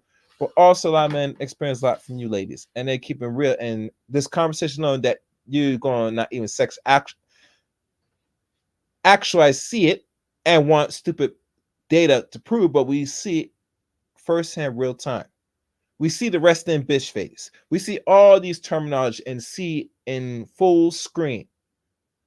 So regardless you want to believe or not, we tell you the truth that you're not. Now, do other groups of women act like you? It's possible. Can you find it? Yeah, if you go scour the internet and you go live around them, you might find one or two of them. But is it the norm? Nah. And the reason why other race women don't do this because they know for them to get some in this world, they got to appeal to the male gaze. They got to act to the male gaze. They had to be respectful enough for the male gaze to be comfortable to let their guard down respectfully. But most black women don't get to that point. They just show their true colors. And I think they do this intentionally just to ward off the dudes that they're not roughly, unfortunately, sexually attracted to. And that's really sad because you're not supposed to be sexually attracted to act like you got some goddamn sense and be respectful and feminine. You should be always acting as in general because the environment demands it. Fair use, fair use. And I'm not lying about that. They don't want a black woman because they don't want to deal with the attitude. So how do you feel with professional black men, basketball players and governors or whatever, they end up marrying non-black women? What do you think about that? I think that in many instances, what they're trying to do is move up the status hierarchy. It's so easy these days for people to pretend like every relationship is about love. Most relationships are not about love, at least these ones that are supposed to be through the romantic circuit. They're often about status. Well, actually, most black men, not majority, but good, most black men are hopeless romantics. They do believe in the concept of love. Matter of fact, you deal with a woman, let's say a black woman, Jerry, because this is a conversation. In their mind, they're hoping to look for that nice, appealing black woman or close to perfection. Not perfected, but just enough. A woman that they could have in their arm and so that they could look dead in their eyes, head to toe, that they could say in their heart that they love them and then love her. But really and truly, most of them don't think like it because they think most of them don't really operate, but they do. And some men move not only by telling they love you, they also move in actions. But like I said, she wouldn't know that because she goes by her side of things, and that's not good enough. Fair use, fair use. But black women have money now because they got this false education thing. So why would they marry a black woman for the status? She got the same money or even more money than the white woman. Why wouldn't they marry a black woman with money for status? Status isn't just about money, it's about access. So you can be a wealthy black woman, but you can still be in places where white people won't want you there. Like what? Whereas if you are a black man with a white woman, you might find that it's a little bit easier to move through the world. You might find a little bit more social fluidity. That's what many of them are after. And the money doesn't hurt too, because they often have more money. But that doesn't exist. That's not true Yeah. about the assets thing. Oh, yeah. It's absolutely true. I want to ask you about body fat. Uh-oh. You write a book about that too in your book. Sort of. It's about fat phobia. Yeah, fat phobia, yeah. Yeah. You write, it sounds or seems, and I may be wrong, that you're blaming white people that black women are fat. You said it had slavery and that in the slavery days. What is happening? Now, she better be very careful in answering this question. I swear to God, I hope this woman that's not even fat is going to blame, because black women in general that are really fat and obese, that is white supremacists that made them, that they blame why they want to remain and stay fat. I hope to God she don't admit that this is the fact. I swear to God. I hope not. Fair use, fair use. You said during slavery, the white people, and correct me if I'm calling you wrong, of course, because I don't have it in front of me right now. You said something like the white people made the black women fat. No, I didn't say Or that. the white women, the black women were already fat, and the white woman was not fat. No, I didn't say that either. And so they made the white skinny look beautiful, and fat black women look bad. That's not what happened at all. What are you saying with that? What I'm actually saying is that race scientists were trying to identify ways to keep race going because skin color was no longer a very good proxy, right? There was all of this sex happening between supposedly black and supposedly white populations, creating all of these light-skinned people. And so they said, okay, we need to build up our racial scientific ideas. It's not just about skin color, it's other stuff too. Yeah, it's about how much they eat. Black people are greedy and they tend to be fat. And we don't want ourselves to be like that because we're good, restrained, white Christians, right? So that was really the genesis of the idea. Because for a very long time, as we can see in Renaissance art, there were plenty of voluptuous, fat, curvaceous, fleshy white women who were deemed the epitome of beauty. You look at the work of Peter Paul Rubens or Titian or Michelangelo. I mean, there's so many different artists who were drawing fleshy, beautiful white women. You can see that now if you go down to Alabama. Okay, they're still drawing them. You're going to see some fat white women down there, too. They had a smorgasbord, Stop And it. so you're going to see fat white women and fat black women go up to that smorgasbord line 8 times. And all of them are As worthy of big as a respect, house. no matter what their size. They That's black the and main white, point. though. Yeah. Okay. Well, fine. Yeah. So fat black women didn't come from white people. No, fat black women have always existed, and Right. fat black women will always exist. It's funny too. Um. mm, mm.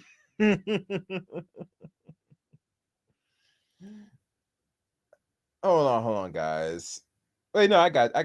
Wait, y'all know what time it is. Before I do this, My money. I told you. Where is my money? Betty. Bring me everyone. I need my money. I need my money. What do you mean everyone?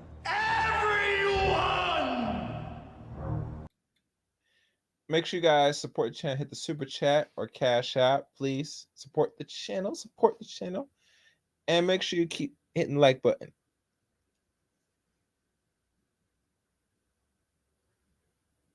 Now I'm not sure where she's going with this. That black women were always fat.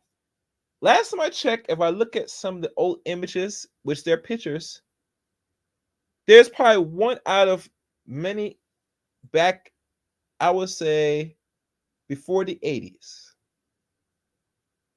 You don't see a whole lot of black women fat, fat, fat. Only time you see the BC start to really show its nasty head is during the 90s, roughly. Usually it start to pick in the 80s, but really you start seeing more and more in the 90s. And then once we hit the 2000s, it was just evident. And normally the food is the cause of it, but there's more to it than the food. Black women, they were always fat. That is a goddamn lie. A lie. You didn't start really getting weight and picking more weight until around the 80s and up. I'm not sure why. See, the problem why she would say this is because she's trying to appeal to any of you ladies that's already 50 or I'll be not 60 or more pounds overweight.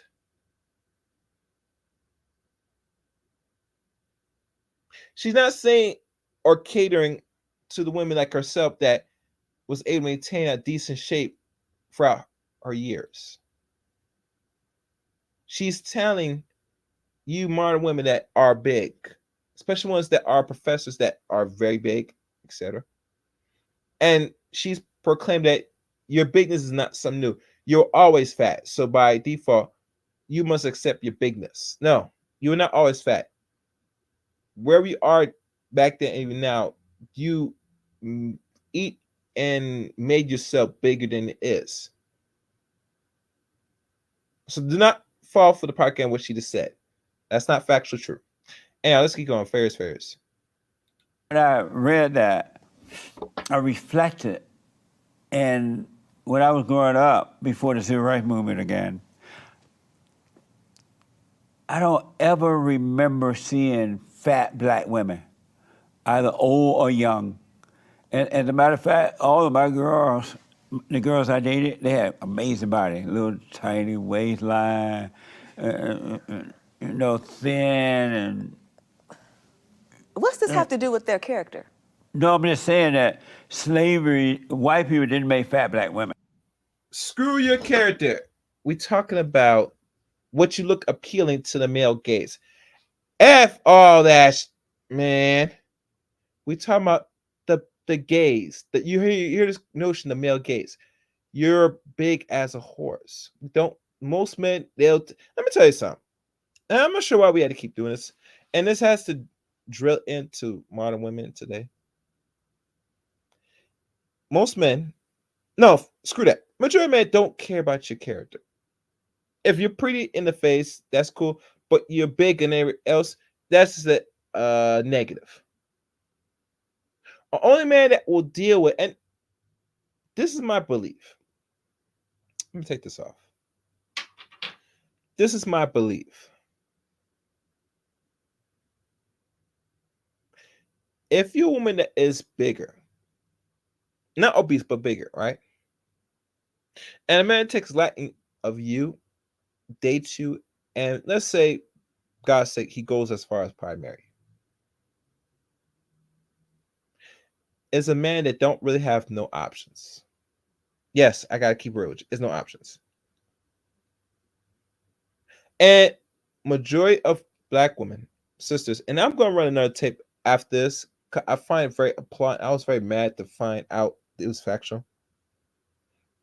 That you ladies water down your sons that are gonna be future men for a reason. You demean their self-esteem for a reason. You do ours is because you want them to accept mediocrity from the opposite sex. Yes, I said it. You train your sons to accept mediocrity from the opposite sex. End of the story. So when you hear this dumb that Ebony K. Williams said, mediocrity, no, you breed and raise the males to accept mediocrity, not only themselves, but to you in looks, weight, and everything else. End of story. Fair use, fair use. No. Because in the good old days when blacks was in charge of their own life, they knew that fat was a health issue. You know, and that's why they live longer too, because they didn't get fat. One of the reasons, right? Because they knew that fat can cause high blood pressure and can cause other disease. And so even without being told by some white man, they took care of themselves. So I don't even remember seeing fat black women until I went to the city, up to Indiana and Chicago and those places. And that's when those women were fat up there. Yeah, I mean, you could be any size and be healthy. Being No, thin but doesn't being make you fat healthy. is not healthy. See that dumb stuff right there? I tell you. Say you could be any size and be what? To be what? Absolutely effing not. That is a goddamn lie. You're fat, you're fat. That's simple as that. End of story. There's no such thing as healthy. You see, this is my issue with the fatness. And I might do streams with Big Dude more about this and maybe push it and make an emphasis. We have to prioritize our health as black people, men and women. I try as much as possible to try to prioritize my health. And I expect no better from not only the opposite sex, but we as men in general. It not be perfect, but we could do certain simple things, you know? And usually what we watch, we put in our stomach is probably going to go a long way to everything else. Because that's where the battle starts, which put what you ingest in your stomach. Unless we could get this under control, everything else about maintain weight, losing weight, and trying to have a certain aesthetic, it's all going to go to the issue. So instead of saying you can be healthy at any size, that's garbage. That's garbage. You're telling that to people that are very lazy and don't want to do nothing in regards to improving the health or to even look better, appealing slim-wise. That's my assessment to that. Now she's gonna keep running her mouth and try, give it the excuse of why you ladies should still be big. I'm gonna let her say it for herself. Listen carefully. Fair use, fair use. Healthy. You can absolutely That's be why a fat, those healthy women person. live long, because they were not fat. Are you trying to suggest that the life expectancy of black women is decreasing since you were born? Because I feel like that's not true. Yeah, and those fat ones. No, there's no evidence of that. Yes, they do. They have high blood pressure. No. They have heart attacks. Yep. They can't walk as fast. Exactly. So now- And they stay hungry. A lot of this is based on folk medicine, and unfortunately, even the actual medical industry reproduces these ideas. This is false. The whole idea about obesity relies on something known as body mass index, or BMI, and this was invented by an astronomer. Now, how is it possible that an astronomer who was not in any way remotely concerned about health outcomes has invented a tool that we have decided to use for health outcomes? The whole thing is preposterous, but here we are. I don't know about all that, but I do. And I don't give a crap about all that either. That's another explain excuse to say, if she is 60 or 75 pounds or whatever bigger than her size, that the BMI don't matter. Also, you might keep saying that garbage. You see, I've noticed. This is my thing now. I'm just starting to notice a trend here. And I hope you fellas or you ladies in the comments, and I know most people not get far to this video, and I always tell people this personally, and this is not just my YouTube channel, but any content you watch. When videos last more than 2 hours, roughly, if they can get to that point, I highly advise you watch it from the beginning end. And if you can't watch a 2-hour stream right off the bat, you take increments. That means you take 30 minutes of watching each one and just sit back and get a real clear understanding of some of this content, because you miss a lot of stuff. For you to bring up some stupid astronomer, why we should not follow certain charts or anything that was developed by these same people that got their concept by experimenting with us and interpret for their own survival, you're delusional. You're delusional. Most majority of us humans were never fat or getting fat like that. This fat thing we see today, not only in America, but outside the world, that's slowly trying to get, that's getting bigger and bigger. This is something new.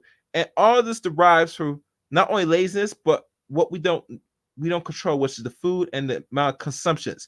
If we consume less, you will not get so big. It's that simple. The more input you put in, especially a woman, you put in more calories, which I'm doing, because let's be honest, most women are emotional eaters.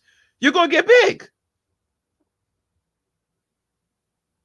It's that simple. You saying this because you're the woman that's not as big like regular average modern people say, especially women. So you're gonna say that dumb stuff because you have an audience, or if you have certain women that you follow or you rock with you, you can't say that crap. I remember, what's the name, that stripper chick that's on YouTube, how she emphasized that black women are too big and they just back off the table, and she emphasized the obesity thing. And she's a tall woman. She's over 6 feet. Yes. She even herself emphasized the importance of women maintain a sense of shape and health. And she don't really advocate if you are big to stay big, or saying thick is thick. No, if you're really fat, you're not thick, you're fat. So you would say this to a man because you ladies are very mediocre when it comes to keeping the body shape to a certain level. I'd rather you ladies be, if what we gotta say, what's the limit weight that a woman should stand, a man what height? I would say you better stay, if you're gonna go beyond anything, you should stay at 140, no higher, no lower. This will eliminate a lot of the problems. Once you start going over 167 and above, you step into obesity territory, depending on your height. Only time you could go beyond 167 is you're roughly 5'11 above. And most women today, the height-wise, if we deal with the ratio to average, we will come across, you women are going to stand at an average height of 5'4" and maybe 5'3" or roughly 5'5". Roughly the mid is 5'4". So miss me on this garbage when you talk about, the BMI is nonsense. No, that's their ish planning of, I don't want to maintain a aesthetic look for not only the men in our community, but just in general. That's all. I'm going to give this a few more minutes, and I'm going to wrap this up. Various. Know that fat black women weren't around in the good old days. Yeah, they were. Mm-hmm. And they, Miss Shule lived to be 100 or something. Miss Eva Lou, 90. Miss May, 120. Big Mama Thornton. What? Big Mama Thornton existed when you were growing up. No, there were fat black women. You trying to do me? I've been knowing about that. Not in Alabama. There were plenty of fat black women everywhere. There were big mamas, but here's the problem. There were not a lot of big mamas. Matter of fact, I'm gonna let her keep playing. Let me see if I can get some mine. Everywhere. Where? Like where? Not when I was growing up. Okay, I don't know where you were growing up, how there was no fat people, but fat people have always existed. Well, I'm sure fat people have always existed, but my point is that fat black women didn't come from racism. And fat black women have not, there have always been fat women, I'm sure, but they were like thinking it was good to be fat. You know, they were. I didn't say that racism invented fat black women. I never said You that. said slavery did or something, right? No, I said that race science suggested that there was a connection between fatness and blackness because they wanted to continue to find ways to denigrate black people. So they switched it up. Previously, white people enjoyed fleshy women across race, fleshy white women too. And then, as they were trying to figure out additional rationales to keep black people enslaved, they were like, nah, they got an appetite issue. They eat too much. So that's when white people changed the standard and suggested that fatness was wrong because it was connected to blackness. Well, that's not weird because when I was growing up, black people knew the standard that fat wasn't good. And no white person told them that. They knew fat wasn't healthy. As we know today that fat is not healthy. We don't know that. Uh-huh. All right, before we continue, I gotta run this again. Y'all know, dude. Y'all know the drill. Yeah, I know y'all guys watching this. Support the channel, guys. Y'all know the deal. Want my money. I told you. Where is my money? Benny. Bring me everyone. I need my money. I need my money. What do you mean everyone? Support the channel, guys. Support the channel. Support the channel. Either Cash App or Super Chat. The Chaos Reign. I think it's $sign Chaos 8 Reign. Yeah, that's the name of it. Support the channel, guys. You know, it's the best interest. You know me. Hold on. I gotta do this. I'm gonna try.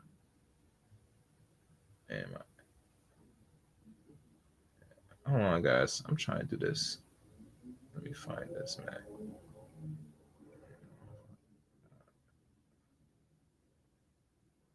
Where is it? Where is he? Where is he? I'm gonna keep playing. Let's keep going. When I find out, fairies. You say fat, what do you mean? Fat. You realize that when there's a variety of different weights, so that a person could be considered a small fat, right, to a super fat. So for you, any amount of fat on the body is wrong? No. You know fat when you see it. But this Right. is not medicine at all. That's like, you can't be like, nah, I know fat when I see it. No, that's not right. But you do know fat when you see it, right? That's exactly what I'm countering. No. You I don't mean- know fat when you see it? What I know can is that see there's a woman like variety you, of different I fat can see people. you walking down the road or you at some event. Uh-oh. And I can see you walking through the event and you see fat women over there. You're thinking, oh, those are fat women over there. You may not say it, but you recognize a fat woman when you see her. I'm not saying I've never seen fat people. I rest my case. Fat people exist. I rest my case. How is that your case? We know fat when we see it. But that's different from assuming that any type of person that you identify as fat is unhealthy. That's wrong. No, a fat person is not a healthy person. That's why I've been asking you, what do you mean when you say that? They have high blood pressure. None of They this have is some type none of of this heart is verifiable. disease. They have some type of medical issue. Okay, we may as well Their leave this legs are alone. swollen. No, none of this is right. They can barely walk. Incorrect. But let me, so I got.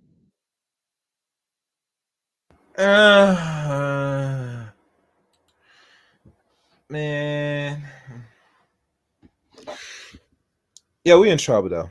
I ain't gonna lie. If this is a so-called scholar intellect of I don't know if she's a professor. I gotta find her name, who she is, man.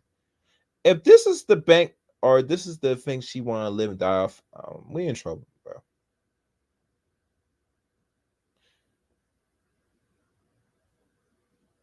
bro.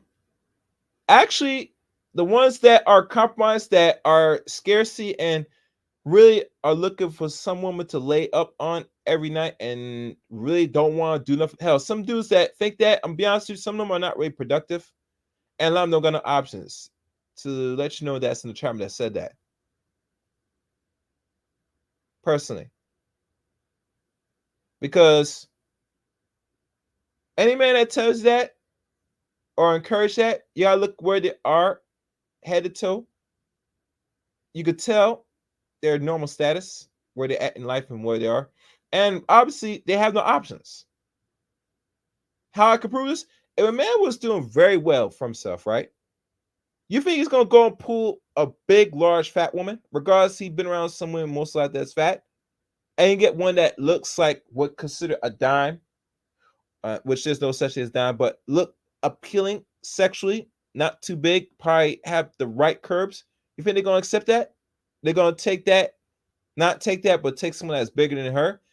I do not think so. This is why I tell people many times you don't understand certain men. The minute time I said I want a large woman, I said those who are looking for someone to rest their head in, personally. Big woman, for those that and I hope you're not big. You're not big yourself, right, Valley? I'm curious. You're not big yourself, right? I'm just a little curious. Hope you just give me an answer. Anyhow, let's keep going. Fair use, fair use. Okay. Ask this. Do you believe racism exists? Absolutely. And what is racism? Racism is treating people differently on the basis of race, which was invented by colonists. And racism is specifically targeting non-white persons because it was invented by white people to maintain white power. So when black people treat white people differently, are they being racist? No, they're being bigoted. Are they being racist toward white people? No, you can't be racist toward white people. Why not? Because whiteness That doesn't make sense. No, racism and white supremacy are the same thing. So you can't be racist to white people. Why not? You can be bigoted to white people, What's but the not difference racist. between bigoted and racism? If we're talking about the use of words. So racism, when you are being racist toward another person, that's about power. I don't have any type of institutional power in the United States to be racist toward white people. This is coming from individuals who have the institutional power to cause harm by treating different people of different races differently. But that doesn't make sense because black people treat each other that way. They treat white people, when blacks are treating each other that way, Yeah. are they being racist toward each other? Yeah, black people can definitely be anti-black. Yeah, that goes on. And is that racism? Yeah, sure. Amazing. Have you ever dated a white man? Yeah. Uh-huh. What's the I there? rest my case. What was the case? You didn't know the case. Why would you date the enemy? I never said white people were the enemy. You call them racist? I did not just say white people were racist. You did. I You've been did saying not. it all day. No, I did not.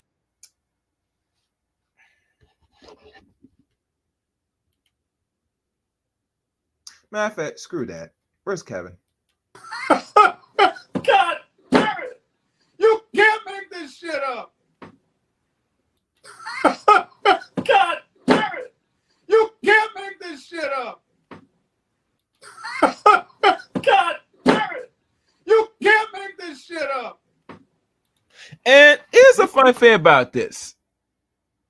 Sweetie, you're riding the carousel. I mean, what more can I say? You're riding the carousel. Not only you are a single black woman, and I think you might be around your 50s now because you look like you're a 70s baby, but you out here in these streets on the carousel. You talk about the racism, that, and all that stuff, but you up here into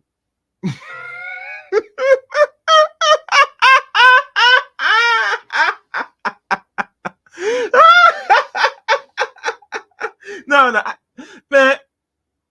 I'm gonna let Kelly say it best, man. A sick Negro. This is a sick Negro. This is a sick Negro. This is a sick Negro. Sick Negro. This is a sick Negro. This is a sick Negro. God damn it! You can't make this shit up!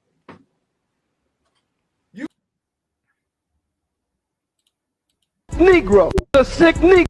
This is a sick Negro. This is a sick Negro. This is a sick Negro. This is a sick Negro. Sick Negro. This is a sick Negro. This is a sick Negro. What more can I say this, man? I understand why. This is my thing. I can't be a hypocrite. I gotta call it as I see it. You write books about racism. You take African studies, but you still sleep with the enemy. It's no different when y'all ladies complain when black men date out, but you date out and you talk about racism, all this yada, and you go when you intermingle and you sleep outside your race. Come on, man. Go sit down, man. Go sit down, man. Fair use, fair use. I'm not going to run more of this. I think it speaks for itself. What'd you call them? I said that you can get a variety of different types of white people, some of whom I love, but that the problem is whiteness, institutionalized racism. So the white people that you love, are they whiteness? That doesn't make any sense.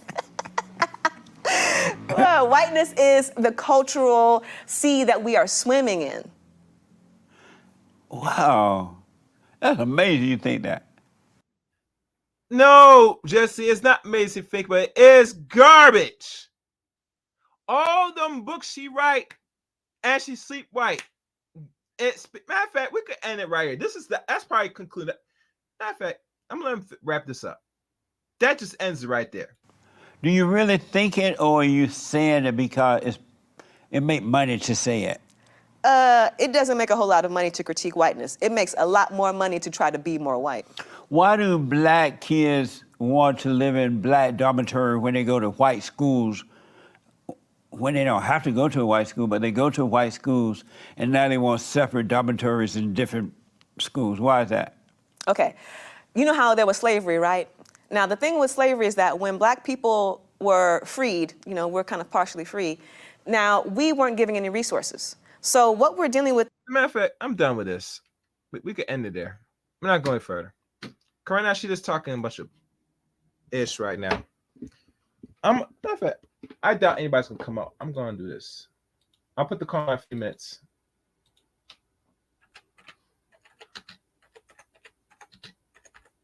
Come up. Y'all can come up. That I think that proves my point. And a lot of people think that doesn't prove nothing if she dabbles outside the race or she has white friends. It proves a lot because what you write and you emphasize the oppression of white male dominance, right? But you sleep with white male dominance, you have friends white males, it kind of defeats the purpose, personally. No one's gonna take you seriously. I can't take you seriously. All that stupid institutional racism, and be honest with you, I don't know. I might ask BJ if there's a PDF of this woman's work. I might just read her PDF. I'm not gonna buy her damn book. Now I think about it. Screw that. You just proved to me that you're not only a how can I say this? It proves to me your issues with racism is bunk. It's bunk. You talk about this, you just want to have a comfortable in this oppression or the so-called white supremacy you want to call it. You're not looking at anything of changing your literature or anything of expressing or the frustration is still not going to change the fact of your position in America as a black man or especially a black woman. No one sees or hear you. They look at you and just laugh in your face. I'm laughing in the face. You have white friends.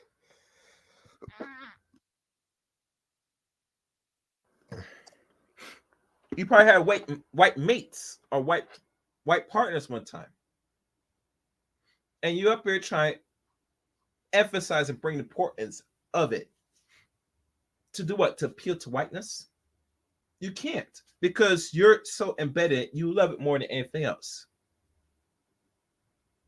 And what you love, you're not only might not talk too bad about it, but you work extra hard to protect it, to preserve it. So why do black women love white male supremacy? It is because they bask in the glories and want to indulge in the fruit and loins of whiteness. That's why. And let me stop the poll now because it looks like the poll has served its purpose. Let's see the poll count. Let me see what's going on. I'm waiting for the poll to end its results. And it says here, hell yeah, 81%. No, I don't think so, 80%. And I love Zaddy 0%, which is common. I'm 5'5", 128 to 140 in a bit. Okay. 135 is fine. Unless you lift weights, 140 will look around 130. And right there, that's perfect enough. If you're 5'5" and you're just slightly 140, it's not going to show much. And you will be considered nice and slim, petite, and with curves. Valley. That is actually superb. You probably will fall under a dress size 6 at most, at best. Maybe roughly close to a 6. Or it might be still a 4, but roughly you might be close to 6. So you'll fall between 4 and 6 in between. Am I right? And that is actually on point. And that's where a lot of women should be around, you know. They should be around that. And like I said, I put the link for those that want to come up. Come up now, speak your piece, and hold your mind. I'm not staying up here long. Matter of fact, let me see if I can get one of my good friends on here. And if you guys support the channel, Cash App or Super Chat, either or will be appreciated.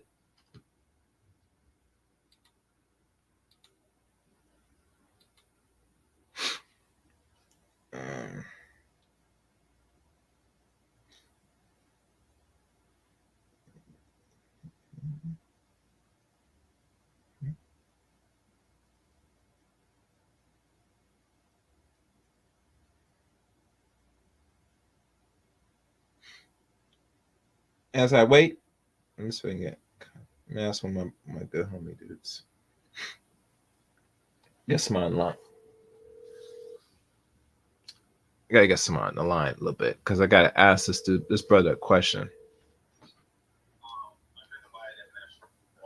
What's good, Shatter? I'm alive right now. You're on the live air. Let me ask you a serious question, bro. Come on the air right now.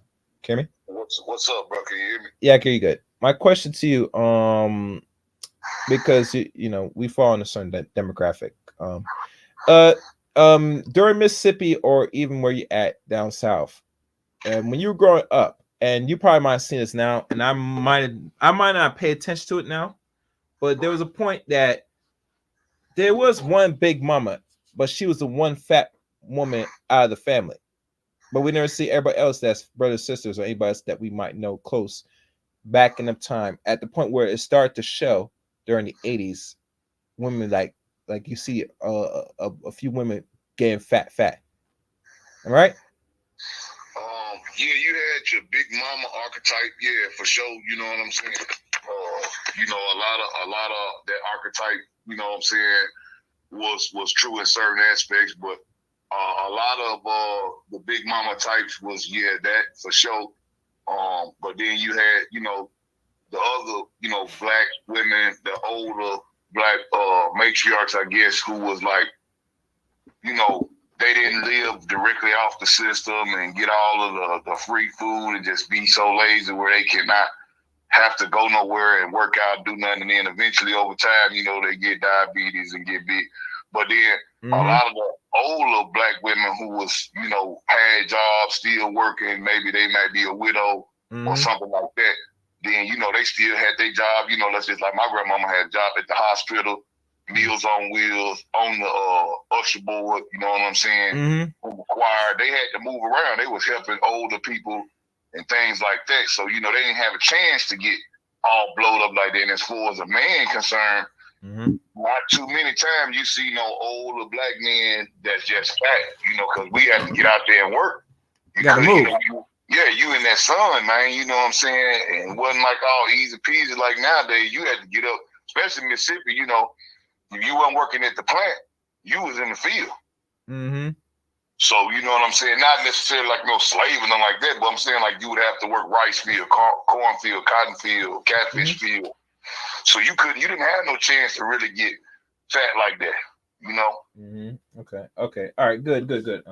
And the reason I asked this question because I'm doing a stream. I'm streaming right now, and this lady said that there was always fat people, black women in history. Like she think that most women that she sees that are big now, they were always fat and big, like a majority of them, and that's not really true.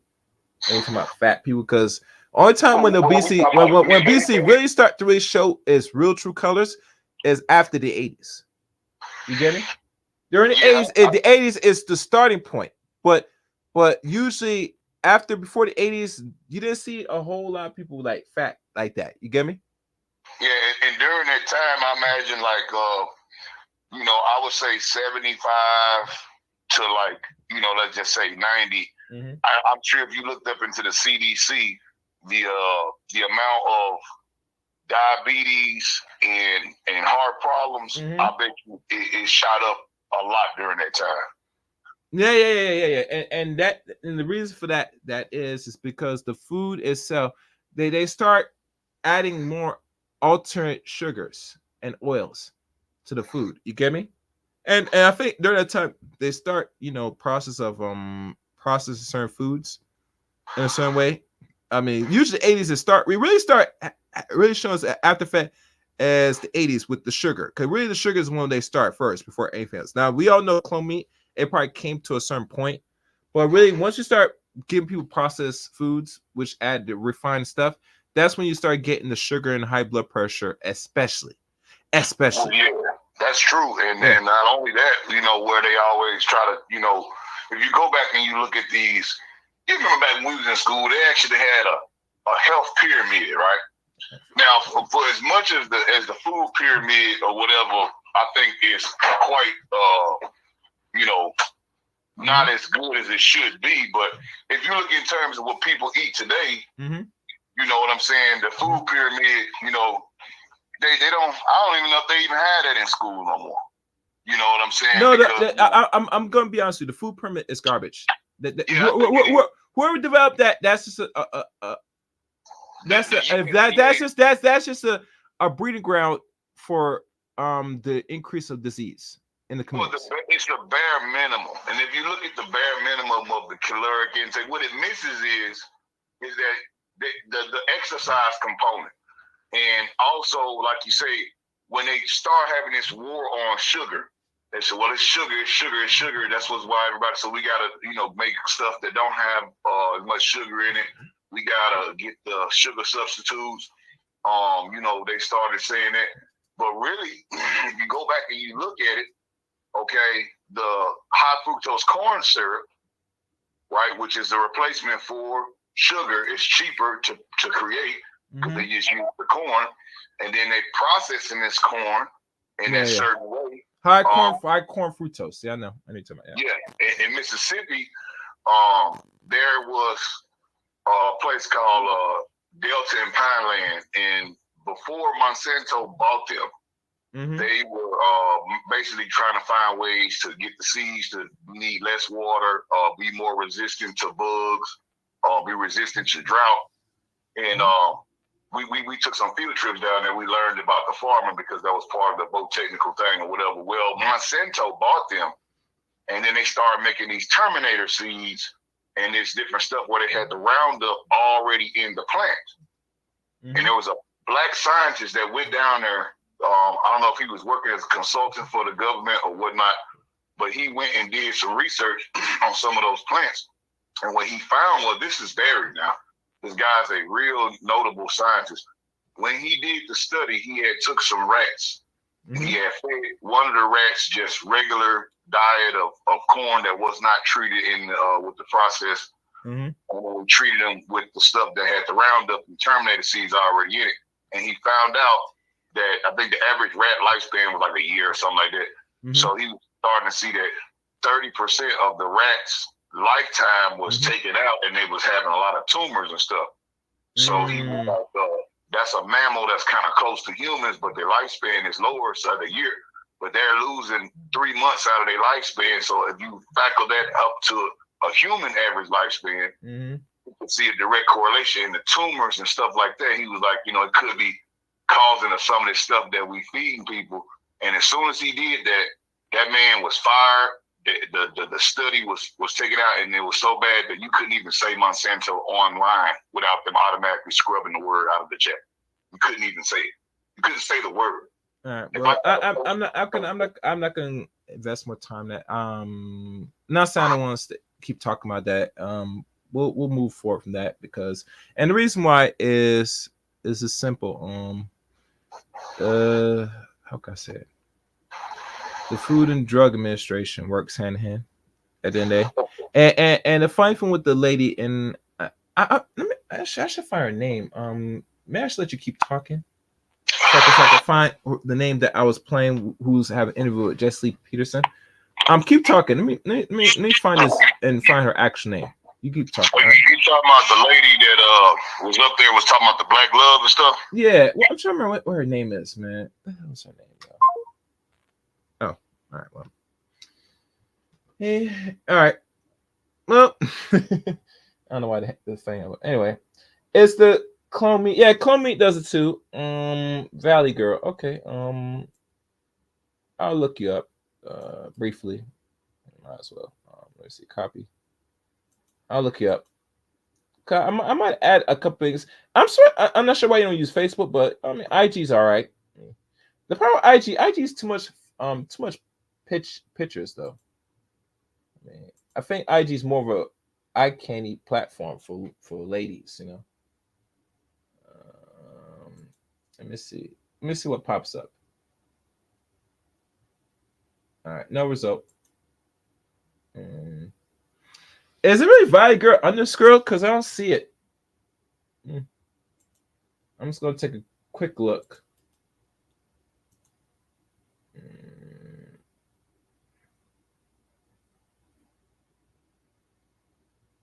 Oh, I see something. Okay. All right. I guess you have IG. I don't know if this is you. This one look like she's more white than fast. I don't know if you're on IG on Valley, but okay. Oh, okay. Okay. All right. All right. All right, that's cool. Hold on. All right, go ahead, Shatter. Yo, can you hear me, bro? Yeah, I was gonna close this out because I'm not gonna say I'm already past time, but I'm gonna let you finish what you're saying. Go ahead. Yeah. Some of the clone. Wait, stop 1 second. Valley, my Facebook, if you go on my, it should be posted in the chat room. Let me post one more time. Excuse me. Go ahead, talk. I'll post one more time. Add me a friend on Facebook because if you got any information you want sent to me, Valley Girl, that would be helpful. Give me 1 second. Let me post my Facebook. Go ahead. Talk.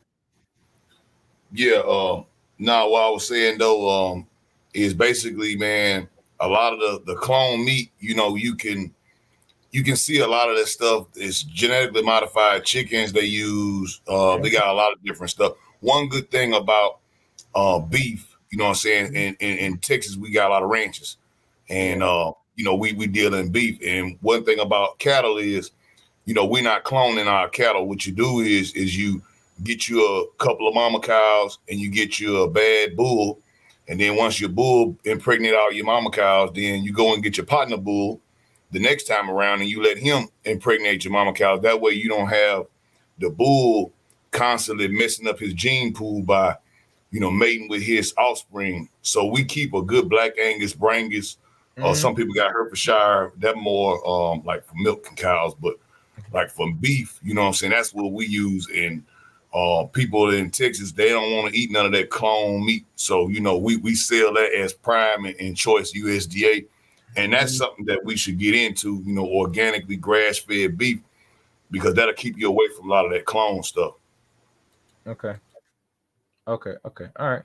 Okay, that's good. That's good. That's good enough. All right. I'm not gonna go any further with this. Wish you came earlier, but you know it is. I'm shattered. I would advise if you didn't watch the stream or you might heard what I'm talking about or got a glimpse of what it is to go back briefly. Because there's a lot of things said between this interview, and to me, my issue with a lot of these people that talk about their struggle, their plight. You can't talk about the system, and still have friends and sleep with them. It's a contradiction. Now, if you do business, that's different. But say you have friends and then you go as far as dating them, I mean, it throws off, in my opinion. I can't take it real seriously. I think what Jesse Lee could have did more better, and he's been doing this longer because he's been this media thing for over 40 years, maybe longer than that. That I think he should ask more in-depth questions, but he's a man from Alabama, so he's very limited because whoever prepares the broadcast for him, he's not there scanning the questions to ask the right question or this insight to to ask and really get clarity. In my opinion, I don't think he's good at that. Oh yeah, thank you, Valley. Yeah. Yeah, I think he's leading into the shock jock version of stuff. You know what I'm saying? Yeah. He has on a lot of these controversial characters, but he does, ask certain questions that is pertinent. But I think a lot of that stuff he just gets his laughs on. One thing I like to say, man, I know you finna end it out, Mm-hmm. but one thing I would like to say is, now this is kind of unrelated, but I'll say it anyway. What I have noticed is that really a lot of this talk of the Democrats are leaving one thing on the table that they should be actually trying to do, because for all the pandering and the woke stuff and the DI stuff and the virtue signaling, what they have left out is they have really forgotten about FBA voters, because their DI stuff has gotten to the total end of it. And some of these people, even on the Republican side, some of the black guys that they use on the Republican side, because it's just, it's shields on both sides. And, those guys will come out, and just because they getting a little sugar biscuit or something, they'll sit there and say, oh, we can't get reparations because, Republicans ain't going to hear that. Well, one thing about politics, man, when you start requiring stuff of the people that you voting for, you start to miraculously start seeing the stuff that they said was impossible to do. You start seeing stuff like that happen. So, a lot of those sugar biscuit dudes, they sick with it, because they like, well, we got all our money, even if they FBA. Some of them is tethers though, but even if they FBA, they start saying that it's because, the system has already blessed you with this money for saying what you're going to say. But, for as much as Tariq Nasheed, puts his foot in his mouth, at least he's standing up for that. He might not be a great orator because he talks a lot of crap, you know what I'm saying? But, at least he's keeping it up. And I even heard one guy say the so-called FBA movement.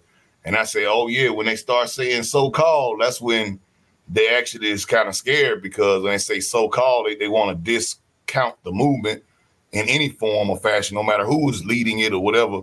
So we must be making some kind of noise. Will the Republicans do anything about reparations? No. But I tell you one thing, as long as this point, if we can get some people to actually hear some of this stuff, and might not be a cash payment, but then we can start actually charging these people who have benefited off the slavery, you know what I'm saying, and start just charging. It might not be a full payment today. Might have to charge it. I'm gonna do this. I'm gonna stop it there. We'll deal with this at another time. All right, Shatter. I'm gonna lower you down a little bit. Let me just wrap this up. All right, is that cool? All right, bro. Appreciate you having me. Okay. All right, guys. That's pretty much it. I hope you gained some from this, learned some from this. And I think I answered the question. Yes, they do. They do love white supremacy. Unfortunately, if you're a black woman today, modern wherever, and you in your heart don't think that you like or respect or want or like what we call white male supremacy, I mean, kudos to you. More power to you. But I tell you, you probably one of very few women that I would say don't like it if you do like it.